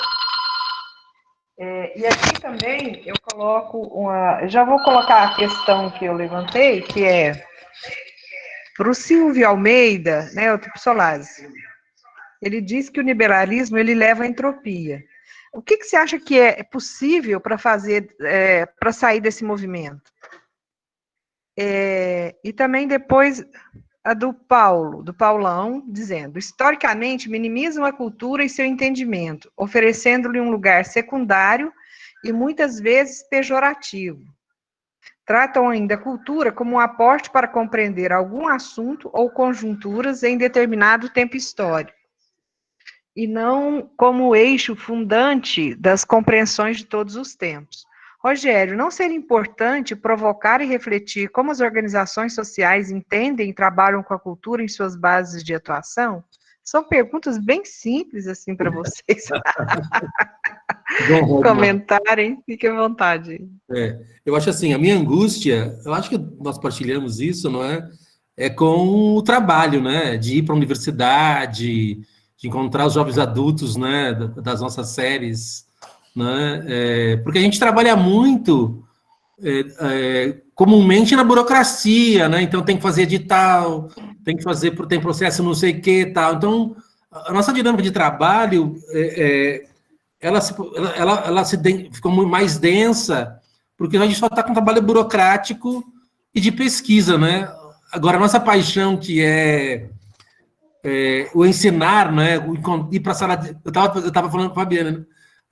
O ritual que eu fiz hoje para vir aqui é o mesmo que eu faço para a universidade. Aí você vai lá, toma banho, pensa na aula, né? Eu vejo a Márcia rindo, né? Porque assim, eu brinco assim com alguns colegas. Eu quero minha vida medíocre de volta, gente. Eu quero sair daqui de manhã, não é? Chegar, deixar a menina na escola, ir para a FG, não é? Dar minha aulinha assim que eu estudei, né? Que eu preparei, aquele monte de fichamento que você fala, né, Guilherme? Você vai falar de um texto, você lê 20 outros, né? Assim, a minha angústia é essa situação, assim, de estar encarcerado, sabe, assim, e vendo um monte de doido na rua, Regman. Você abre o cara vai no shopping comprar o quê? A gente ficou em casa 90 dias e a malucada na rua, em festa, cara, assim, né? Quando você falou, a mulher foi numa festa, cara. Então, assim, a minha angústia essa ausência, Regma, de rotina de trabalho, sabe? De sair de casa, de voltar à tarde, de abrir minha sala, sentar, atender aluno, ver aluno cheio de rolo, sabe assim? Eu sinto saudades, assim, de ver aluno, ver Ludmilla que está aqui, com um sorriso na foto, né? Ver a moçada, ver Soares, né? Ver todo mundo, cara, o pessoal da história, não é? Então, assim, eu acho que a angústia a minha angústia pessoal está nessa situação de eu quero meu trabalho de volta, sabe assim, eu sou feliz naquele lugarzinho lá, sabe assim, com um monte de reacionário, né? Mas eu sou feliz ali dentro, em resistência, né? Em luta, né? Aí vou emendar já o negócio do rapaz da entropia, né? A gente estuda Edgar Morin, né? Complexidade, a entropia gera negentropia. Então, assim, nós estamos aqui nesse momento, né? Já 3 semanas, né, Regma? Falando, discutindo, pensando para fazer essa entropia autoritária se explodir, né? E eu acho que ela é fora do tempo. Quer dizer, eu vejo Trump, vejo governo Trump, governo Bolsonaro, são situações políticas fora do tempo. Nosso tempo é o tempo da pluriversidade, da multiplicidade de valores, de práticas. Aí eles nos oferecem a Damares, gente, não tem como, assim, ela não consegue entender o que é pluriversidade, o que é valor humano, né? Então, eu acho assim, a gente está vendo já, né? Essa forma de administração infantilizada das questões públicas, ela vai se autodestruir, ela não tem sustentação, ela não tem planejamento, né? É uma coisa assim, nem para destruir eles planejaram. É que destruir é tão fácil, né? Você só vai, como o Rogério falou dos trabalhadores da cultura, é só você guardar 1,8 bilhão, não é? E não gastar, você destrói toda a política cultural, não é? Rapidamente. Então, assim, eu acho assim, a entropia gera negentropia. Então, assim, eu acho que esse sistema, essa forma de governo, que não é politicamente fundada em razoabilidade, em planejamento, não é? Que tenha o humano como fundamento, ela não tem como se sustentar a longo prazo, né? A gente sabe que o Brasil é uma cultura autoritária e isso pode se manter um bom tempo, né? Então a gente tem que tomar cuidado com essa questão, né, de saúde mental, de saúde física, mesmo em pandemia, não é? Tomar cuidado. É isso. Tá ótimo. Deixa eu ler aqui outros comentários. O Paulão fez uma pergunta para o Rogério, sobre... Não, você tinha... refletir sobre as organizações sociais, né? Essa coisa como as organizações entendem e trabalham a cultura nas bases de atuação. Você gostaria de falar sobre isso? Eu gostaria. Acho que essa da angústia também que foi feita para os dois aí, né? Eu vou dar um pitaco nela. Deixa eu pôr aqui. Eu não sei se eu estou aparecendo aí. Eu estou meio enrolado. Eu estou te vendo. Estou enrolado com isso aqui. Agora sim. Bom, na pergunta da questão da angústia, né, da Barça Tiburi, eu não sei se ela é bem provocadora, né, porque ela está, na verdade, quando ela está perguntando, né, no Twitter, quando ela coloca essa questão, quando começou, de certa forma, começou em 1500, né, assim, desde os portugueses chegaram ao Brasil, essa angústia começou já com os primeiros, né, com os nossos brasileiros que viviam aqui, já foram os índios, né, as sociedades indígenas, que começaram a se deparar com isso logo em 1530, né? E depois essa angústia toma conta, vai tomando conta. Nossa história é marcada pela angústia. Só que eu não sei se eu sou muito heideggeriano, assim, porque eu levo em conta a ideia da angústia no sentido do Heidegger. O Heidegger diz que é importante, é uma filosofia, é uma abstração, mas no sentido de uma filosofia existencialista que diz, olha, é importante que você esteja angustiado, né? Porque quando você está angustiado, é sinal que você está vivo, que você vai reagir. Então, as resistências foram enormes, as resistências dos índios, a resistência dos povos quilombolas, eles não ficaram angustiados e ficaram, oh meu Deus, já era, né? Eles resistiram. E a história toda de grandes manifestações que teve no Brasil são de pessoas angustiadas. Então, nesse sentido que o Heidegger fala, né? Para você construir a sua existência autêntica. Então, eu acho que nesse sentido que a Marcia Tiburi, como filósofa, ela está provocando de todo lado, né? Porque se você fala angústia e aí ela já mapeia, fala, puta, essa angústia ela não é mobilizadora, é uma angústia que mobiliza, né? Eu mesmo, por exemplo, falo por questão pessoal, assim, eu não consigo ficar nesse processo de quarentena parado, né? Eu tô escrevendo, eu tô vendo filme, tô lendo muito, tô participando de lives, fazendo um monte de coisa, porque é a minha forma de lidar com a angústia, né? Eu acho que é isso, assim, o Heidegger acho que mostra isso, eu tô angustiado, mas isso não me paralisa, pelo contrário, ela faz movimentar ainda mais, mas é lógico, eu estou dizendo, estou falando de uma pessoa, mas isso tem um componente político também, eu acho. Se nós nos entregarmos para essa angústia no sentido passivo, assim, nós estamos, né, numa saúde mental mesmo demolizadora, e isso num processo de guerra cultural é ótimo, não é? Então a resistência tem que atuar, eu já pulo, inclusive, para a pergunta do Paulão, ali, a questão que ele levanta. Eu não sei se o que ele está entendendo como organizações sociais no plural, né? Eu não sei qual sentido que é essas organizações que ele está pensando, mas eu vou dizer pela experiência que eu estou vendo na arte, né, na cultura, cultura ligada à arte, nesses grupos todos. São grupos extremamente mobilizados, politicamente engajados, tal, e as bases dessas organizações sociais são organizações quilombolas, organizações indígenas, coletivos de cultura, para todos os lados, estão extremamente mobilizados, assim, estão prontos para resistir, sabe? É resistência mesmo. Por isso que dá um gás, assim, para a gente participar junto com esse pessoal, né?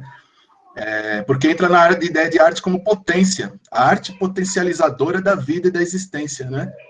E é claro que as organizações têm que fazer isso, se a gente ampliar a universidade, por exemplo, a universidade teria que ter, né, a ideia é ter muita arte, muita cultura artística na universidade, porque isso é potencializadora, né?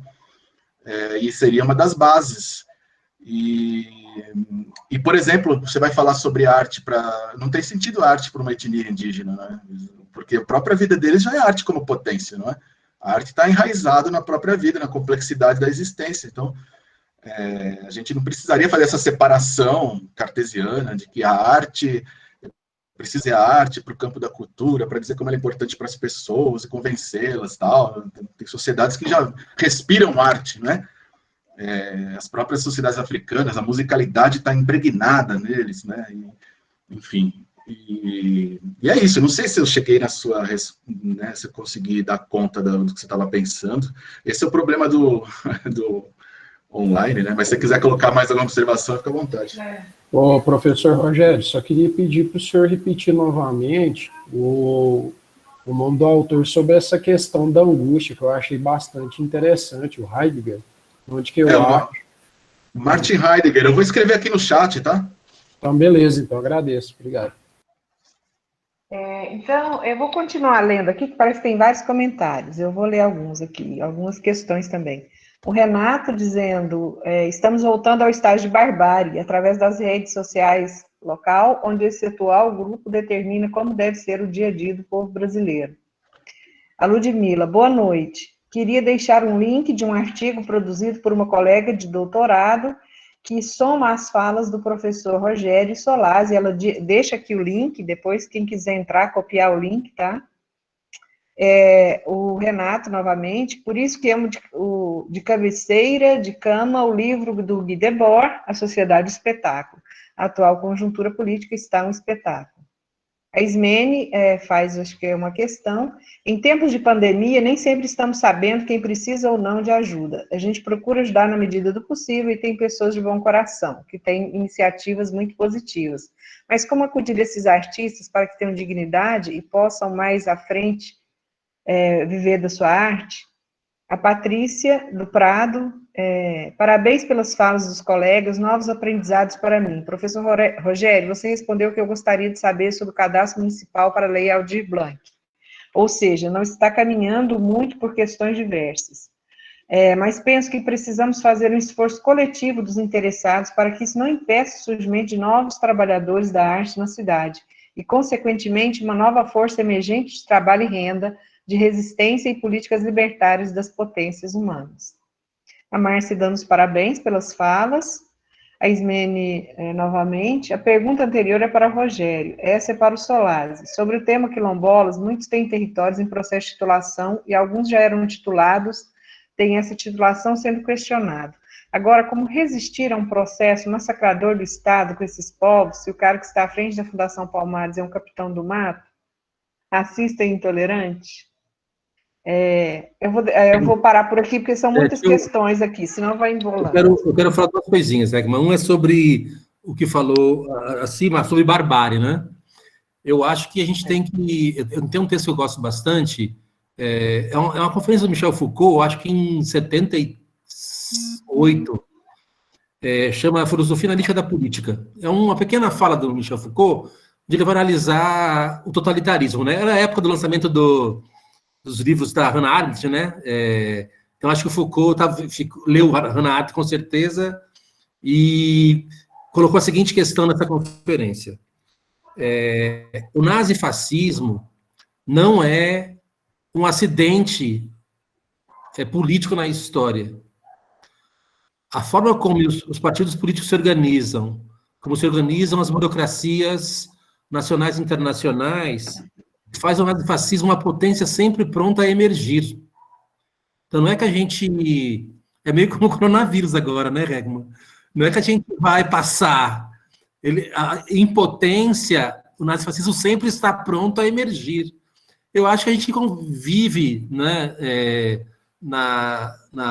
nesses 30 e poucos anos, não é, de redemocratização, a gente vê, eu acho que um sonho, né, de que seria mais tranquilo esse caminho, né, Regma? A igualdade real, não é? Mas quando a gente vê surgirem Temers, não é, Bolsonaros e Etcaverna, né? A gente lembra, eu lembro dessa fala do Michel Foucault, falou assim, olha, nazifascismo é uma potência sempre a se realizar, né? Sobre o que falou a Ismene, a questão, acho, Ismene, é a seguinte, até o ano passado, 2019, havia no Supremo Tribunal Federal uma AD, ação de anticonstitucionalidade, feita pelo DEM em 2003. Então, em 2003, o governo Lula criou um decreto, 4887/2003, que regulamentou toda a prática de titularização das terras quilombolas pelo governo federal. Qual é a diferença? No governo FHC, quem fazia todo o processo de titularização das terras era a Fundação Cultural Palmares, e que não tem habilidade alguma para estabelecer a agrimensura das terras, né, para fazer medição de território. Então, se você pegar o governo FHC, só aconteceu a titulação de terras em uma ocasião ou duas, que ele titularizou terras assim, num dia, sabe, de 13 de maio. Ele titularizou, acho que 20 territórios quilombolas. É só com esse decreto 4887/2003, em que o governo Lula transferiu para o INCRA a titularização das terras, que isso aconteceu. O decreto foi publicado, o DEM entrou com uma AD questionando a legalidade. Então, foi só em 2019 em que todos os territórios quilombolas, titularizados e devolvidos às comunidades quilombolas, e os processos administrativos no INCRA, que abriam essa titularização, foram tidos como constitucionais pelo STF. Então, Nossa preocupação não é mais se é possível titularizar as terras quilombolas pelo decreto 4887 do 2003 do governo Lula. O decreto é constitucional porque assim declarou o STF em 2019. O relator foi o Fachin. Qual a nossa questão agora? Com que orçamento você faz RT&D? Com que orçamento você faz laudos antropológicos? E só para você ter ideia, nós fizemos 5 laudos antropológicos, Ismene, entre 2013 e 2019, eles custaram R$350 mil, só uma peça processual do RT&D. Então, assim, com que recurso o INCRA vai fazer os processos funcionarem, adquirir as terras quilombolas que já eram difíceis adquiridas, numa situação em que, como você falou, aquele cidadão preside a Fundação Cultural Palmares e o INCRA fica entre a agricultura, né? Como que faz com a cultura, né? Manda para cá, manda para lá. Então, assim, a situação acho que é um pouco essa da que você colocou. Então, eu vou ler outros comentários aqui, depois vocês fazem uma leitura. Né? A Ludmila diz, estamos juntos. A Márcia Santos, Solaz, me fez chorar, porque essa angústia, essa tragédia mais dolorosa. A Arliana Ribeiro, isso, professor Solaz. A Joyce, muito triste que estamos vivendo. Além da problemática da pandemia, enfrentamos um desgoverno.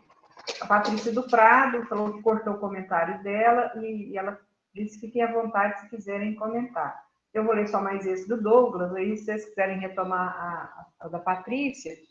O Douglas pergunta para o Solaz, quais são os aspectos positivos e negativos da titularização de terras quilombolas e da reforma agrária, pois moro no assentamento da reforma agrária e vejo essa titularização dos assentamentos como um passo bem grande para o fim da reforma agrária no Brasil. Então, Rogério, você quer comentar a fala da Patrícia e o Solaz responde essa questão aqui do Douglas? Como é que pode ser? Pode. Eu tinha uma questão da Ismene aí também, que eu marquei aqui, que você tinha falado.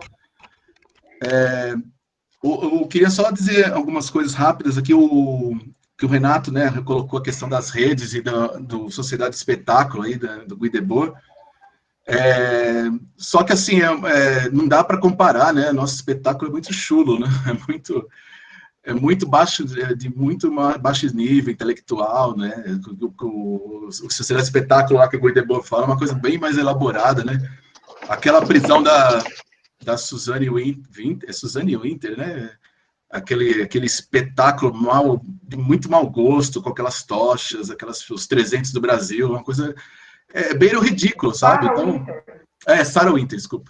É bem no ridículo, não dá para a gente colocar como espetáculo isso. A gente não pode dar esse status, né, que o Guy Debord está dizendo lá atrás. E o mesmo acontece nas redes, né? Nós estamos mais para uma idiocracia, né? Uma idiocracia. E não um espetáculo. Sociedade da idiocracia. Aí eu acho que seria mais conveniente, e o Guy Debord está fazendo uma análise lá muito importante, né? Queria agradecer também a Ludmila aí pelo link. Em relação que a Patrícia colocou, Patrícia, depois eu posso pôr aqui no chat, mas se você quiser anotar, tem a Escola de Políticas Culturais, né? E a questão tá tudo disponibilizado os vídeos. Tem uma aula lá específica sobre cadastro, porque cadastro dos artistas aqui no catalão vai ser, no Brasil inteiro, vai ser a alma do negócio, né? Como fazer um mapa cultural, como fazer um cadastro, e essa aula foi a aula mais concorrida, como fazer um cadastro, é muito complexo mesmo, né? Mas esse vídeo está disponibilizado, eu posso te passar depois o nome ali, se você entrar no YouTube, e tem todo o curso inteiro lá também, se você quiser acompanhar, né? Só em questão que a Ismene falou ali, que é a pergunta dela, né, como acudir os artistas nesse período, eu acho que, assim, no Brasil a gente tem uma cultura, até voltando um pouco àquela questão do Paulão, acho que tem um diálogo com ela também, a gente tem uma cultura muito errônea, né, do artista de rua, por exemplo, né, nós vemos, assim, o artista fazendo sua arte ali no meio da rua, e nós ficamos, de certa forma, achando que é pobreza, empobrecimento, né, coitado, tal. É claro que a gente faz isso por essa lógica de industrial dos artistas midiáticos que ganham milhões, né? Mesma coisa de jogador de futebol. A maioria dos jogadores de futebol trabalha no crack, Velo Clube, esses clubes aí que não tem expressão, né? E, na verdade, acudir essas pessoas agora não é a vítima, não pode confundir com assistencialismo, né? Nós temos que ter políticas culturais mesmo que fortaleçam a arte, o fazer, o trabalhador da cultura e a arte no país, né? Até sugeria para você assistir uma live amanhã com a Hamilton Costa. O Hamilton Costa vai falar sobre isso no campo da música, porque às 7h30, né? A gente já tá divulgando aí. Ele vai falar sobre a situação dos músicos de Catalão, o impacto na música. E até mesmo vai responder essa questão sua, essa sua questão com muito mais propriedade, né? Porque ele é um músico profissional. E isso se estende para outros artistas também, né? Então, na verdade, a gente não pode, a gente tem que fortalecer políticas públicas, brigar por isso. Essa lei de emergência cultural, ela vai dar essa esperança, esse norte para a cultura brasileira e para os artistas no geral, né? Tanto que, por incrível que pareça, nunca teve tanta verba para a cultura como agora. Olha só que como tudo tem dois lados, né? As coisas não são só ruins ou boas. Por causa de uma pandemia, que vai chegar o dinheiro de fato na cultura, que são 3 bilhões. Nunca se investiu 3 bilhões na cultura em tão pouco tempo, né? Solange, Respondendo então a fala do Douglas Wegman, por favor. Isso. Eu acho assim, o Douglas colocou quais aspectos positivos e negativos tem a titulação das terras quilombolas da reforma agrária. Eu fiquei, Douglas, 8 anos circulando por quilombos em Goiás, né? 2 são em Mineiros, então atravessava o estado para o oeste. Um era em Cromínia, em Cromínia, um é em Iruaçu, outro é em Silvânia. Eu andei, cara, por ano, média de 10, 12 mil quilômetros, né, por ano, durante 6, 7 anos, que depois foi escrever tudo aquele negócio e tal. Eu não vejo nenhum aspecto negativo em estabelecer a devolução das terras tradicionais à população afro-goiana, né? Primeiro porque a expropriação, Douglas, é evidente. Quando você vai, por exemplo, para Mineiros, as terras tradicionais são claramente demarcadas em registros em cartório, em registros históricos, não é? E eles são expropriados mediante violência. Então, assim, não há como... Isso eu acho que também é a função social da universidade, não é?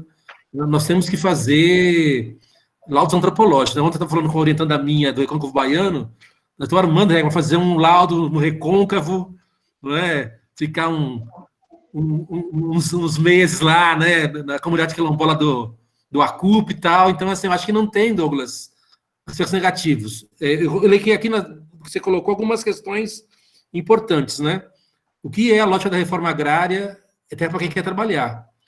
O problema tanto da comunidade quilombola quanto da reforma agrária falta assessoria técnica.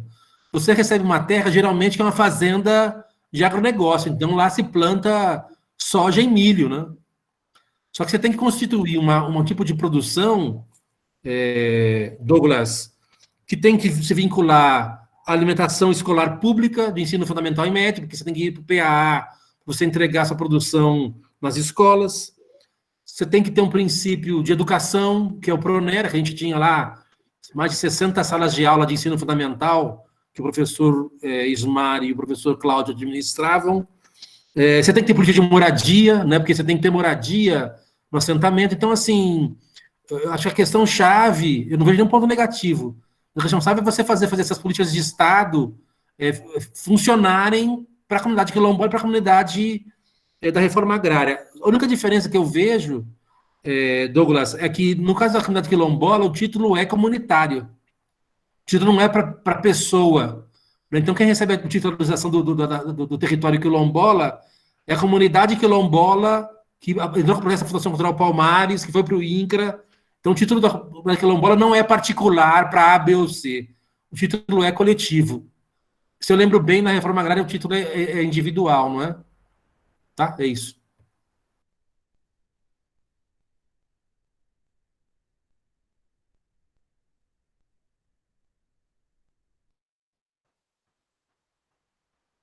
A regra, acho que travou, né?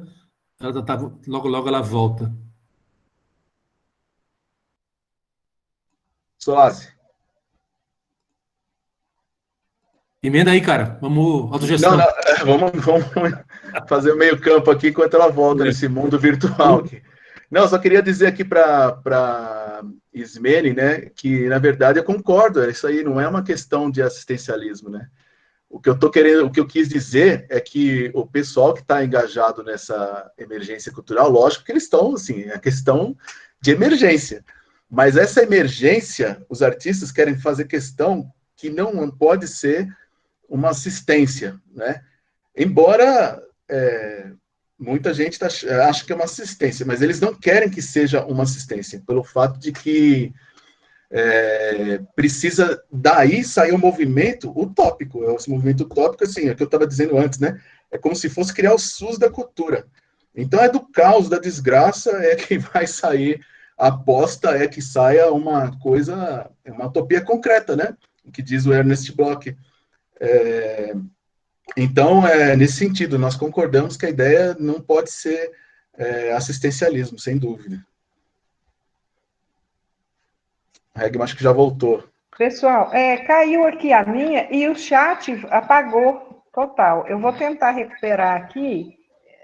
Só um minutinho que eu já estou achando aqui. Só um minuto. Alguém está pedindo aqui, Rogério, para você falar sobre o Conselho Municipal de Cultura, quem é o presidente e propostas de ações para a cidade.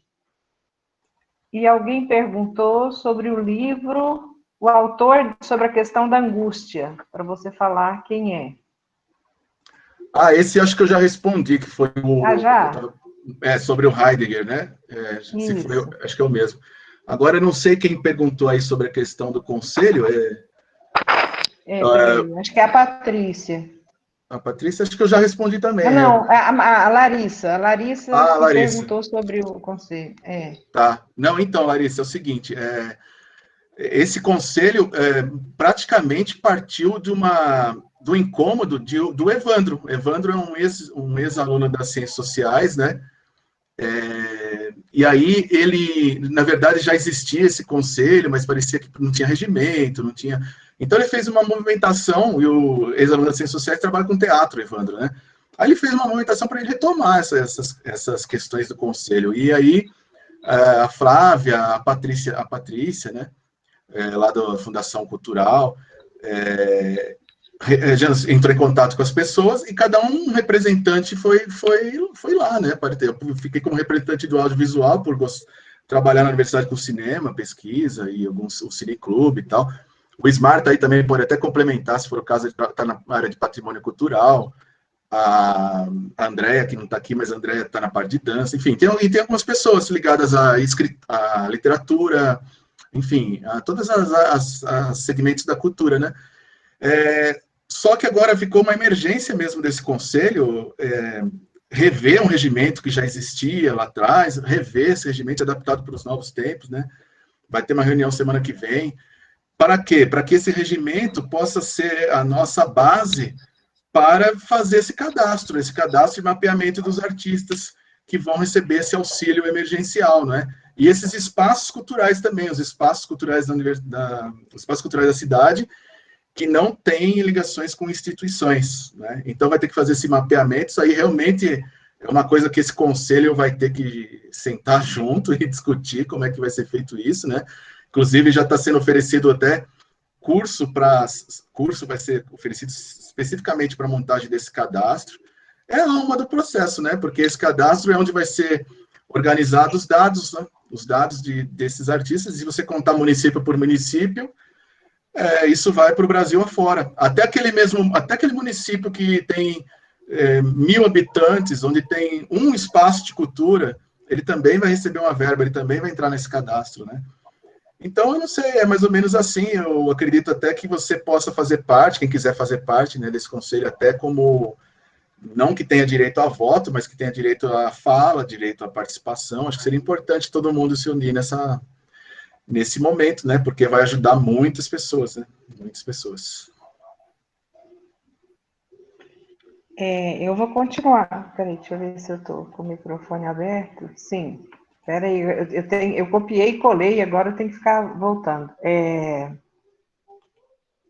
A Márcia diz aqui, né? O Rogério tem um livro, um mestre da Alemanha, Heidegger e o seu tempo, que é bem legal. O autor é Rutger Safransky. Acho que é isso.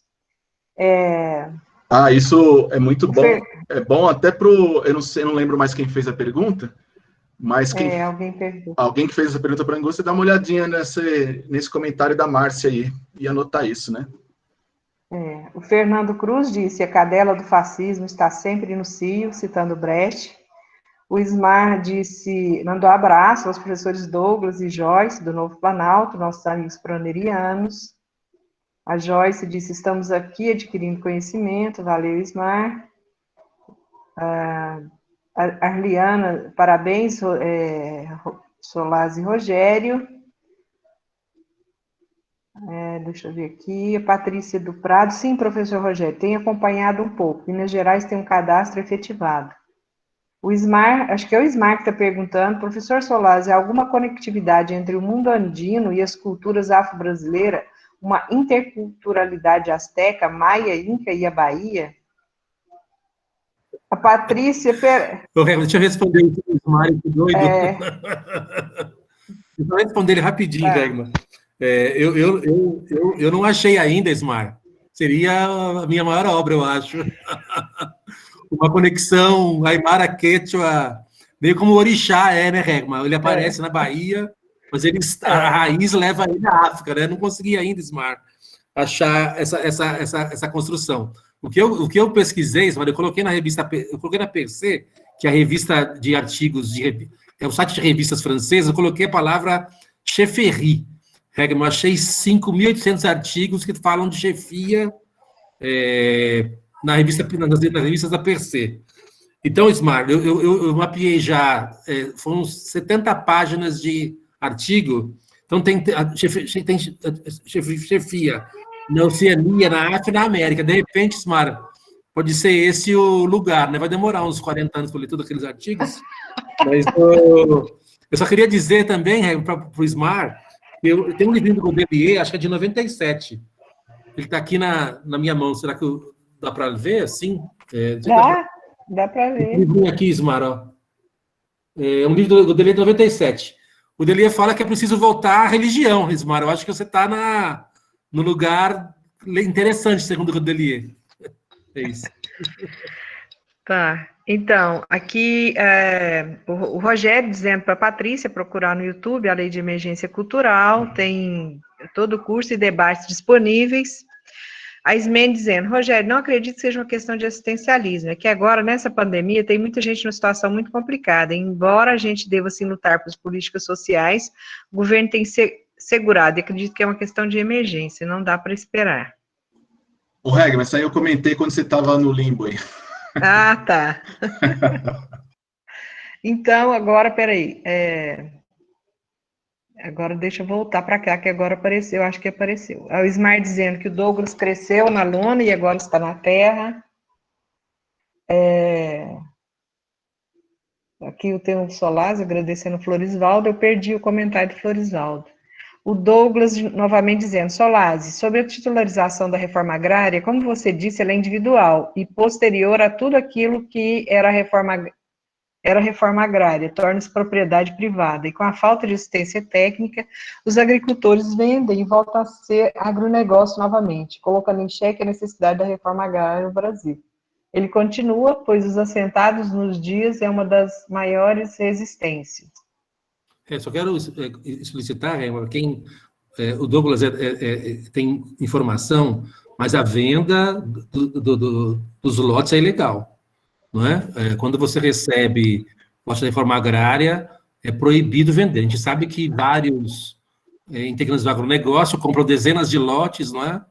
para tentar montar um domínio maior de território, né? Mas isso é ilegal, a priori é ilegal, não é? É lógico, assim, como eu coloquei antes, né? Sem assistência técnica, sem as políticas de moradia, sem as políticas de oferta de água corrente, né, Regma? Porque, tradicionalmente, eles recebem um território que é um agronegócio.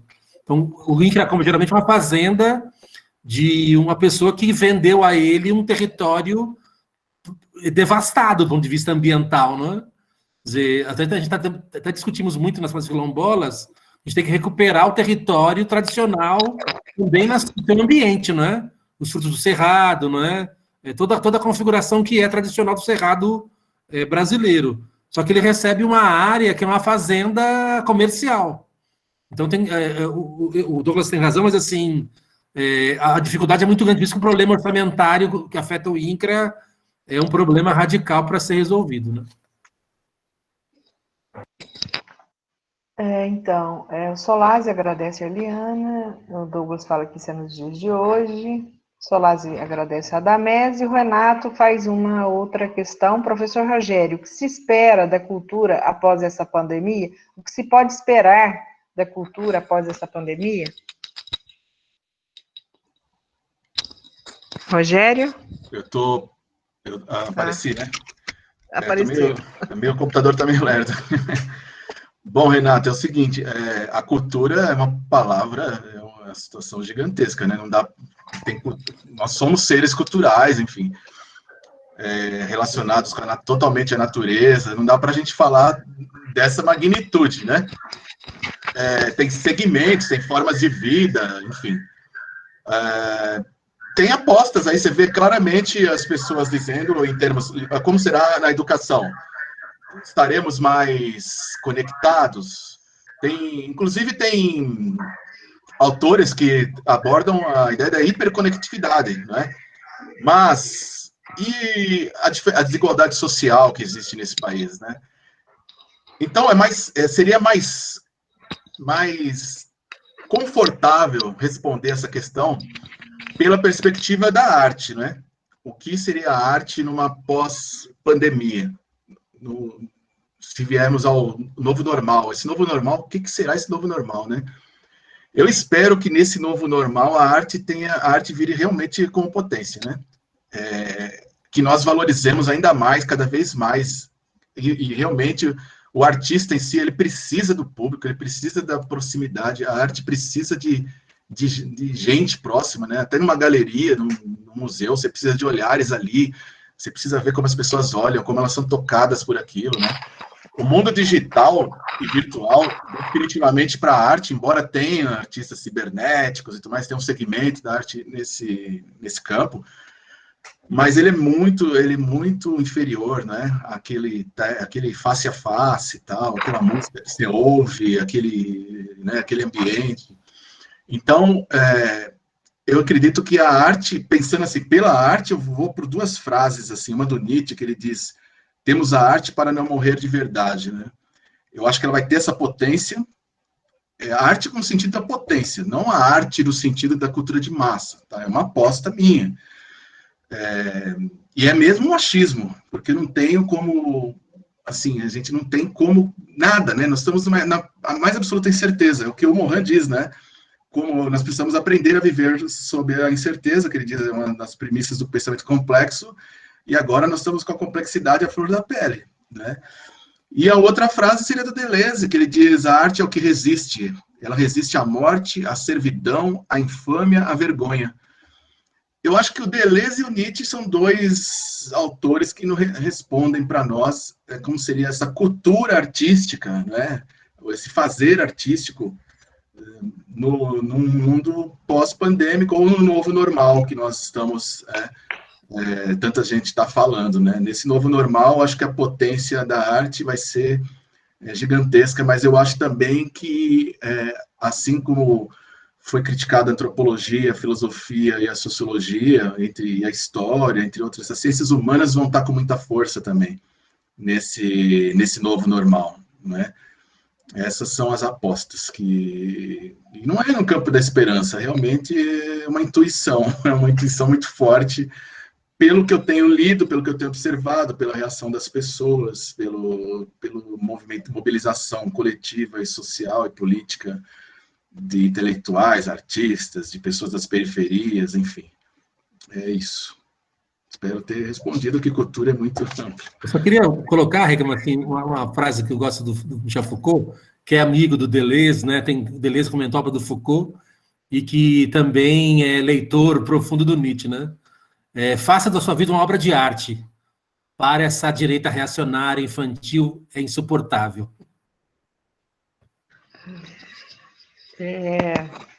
Isso é lindo. Então, aqui o Douglas também fazendo uma questão, que eu acredito que seria uma última observação aqui, né?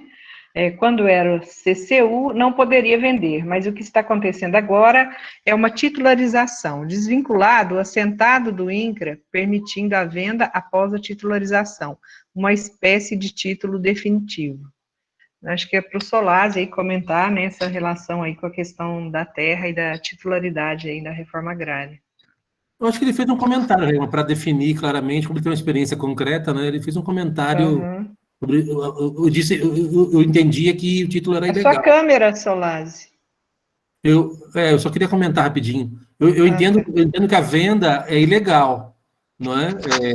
A construção da reforma agrária há essa limitação. Ele está dizendo que é possível quando o título é definitivo, né? Ele tem razão. Então, eu gostaria de agradecer a presença de todos vocês aqui, essa presença virtual, né? Quem quiser aí mostrar aí o rostinho para a gente ver as pessoas aqui que estavam participando e ficaram aqui até agora. Se vocês quiserem ligar a câmera, né, para a gente pelo menos assim, às vezes fazer um registro desse momento final nosso aqui, né, para a gente ver vocês, né, porque o mundo da virtualidade, ele afasta a gente de todo jeito, né? Então, muito legal. Paulão, saudade, Paulão, muito tempo que a gente não se via, né? Radamés, quem mais está aí? Patrícia, Cida, Valdeci. Eu vou tirar uma foto nossa aqui. Ué, por que eu não vejo ninguém? Você tem que ir lá mudar, e você coloca lá em módulo. Quem mais está aí? Florisvaldo, tudo bem, Flor? Laison, Getúlio, Leandro. Vi, é mosaico. Larissa, em mosaico. Aí aparece. Eu vou ficar devendo a câmera. Tá joia, não tem problema não. Só para a gente fazer um registro, porque né, eu acho que talvez esse seja um novo normal, né? Que a gente vai se ver muitas vezes ainda. E como o Solazzi disse, né? Assim, a gente às vezes não tem muito como é que se constroem os caminhos da utopia, né? A gente não tem a receita e às vezes ela se constrói de uma forma muito, né? Porque a gente sempre teve um projeto, né, Solazzi, de construir aí uma TV universitária, né, em catalão, em construir esse espaço de comunicação, a rádio universitária, né? A gente já teve tantos projetos e a gente às vezes está fazendo isso de um modo um pouco mais espontâneo ou de uma outra forma que a gente nem imaginava, né?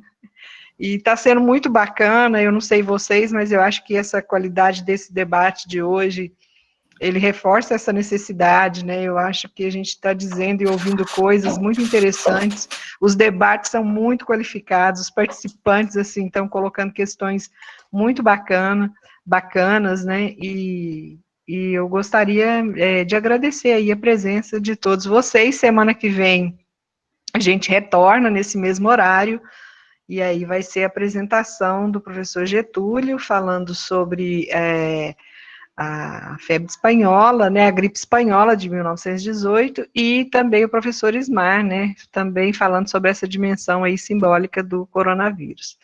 Então, a gente espera vocês até lá, divulguem, né, pessoal, acho que a gente vai aprendendo um pouco. Hoje eu tentei gravar, vamos ver se a gente consegue publicar essa gravação dessa conversa, né, para que outras pessoas possam acessar depois. E é isso, gente, muito obrigada, beijos para vocês e valeu! Obrigado. Obrigada.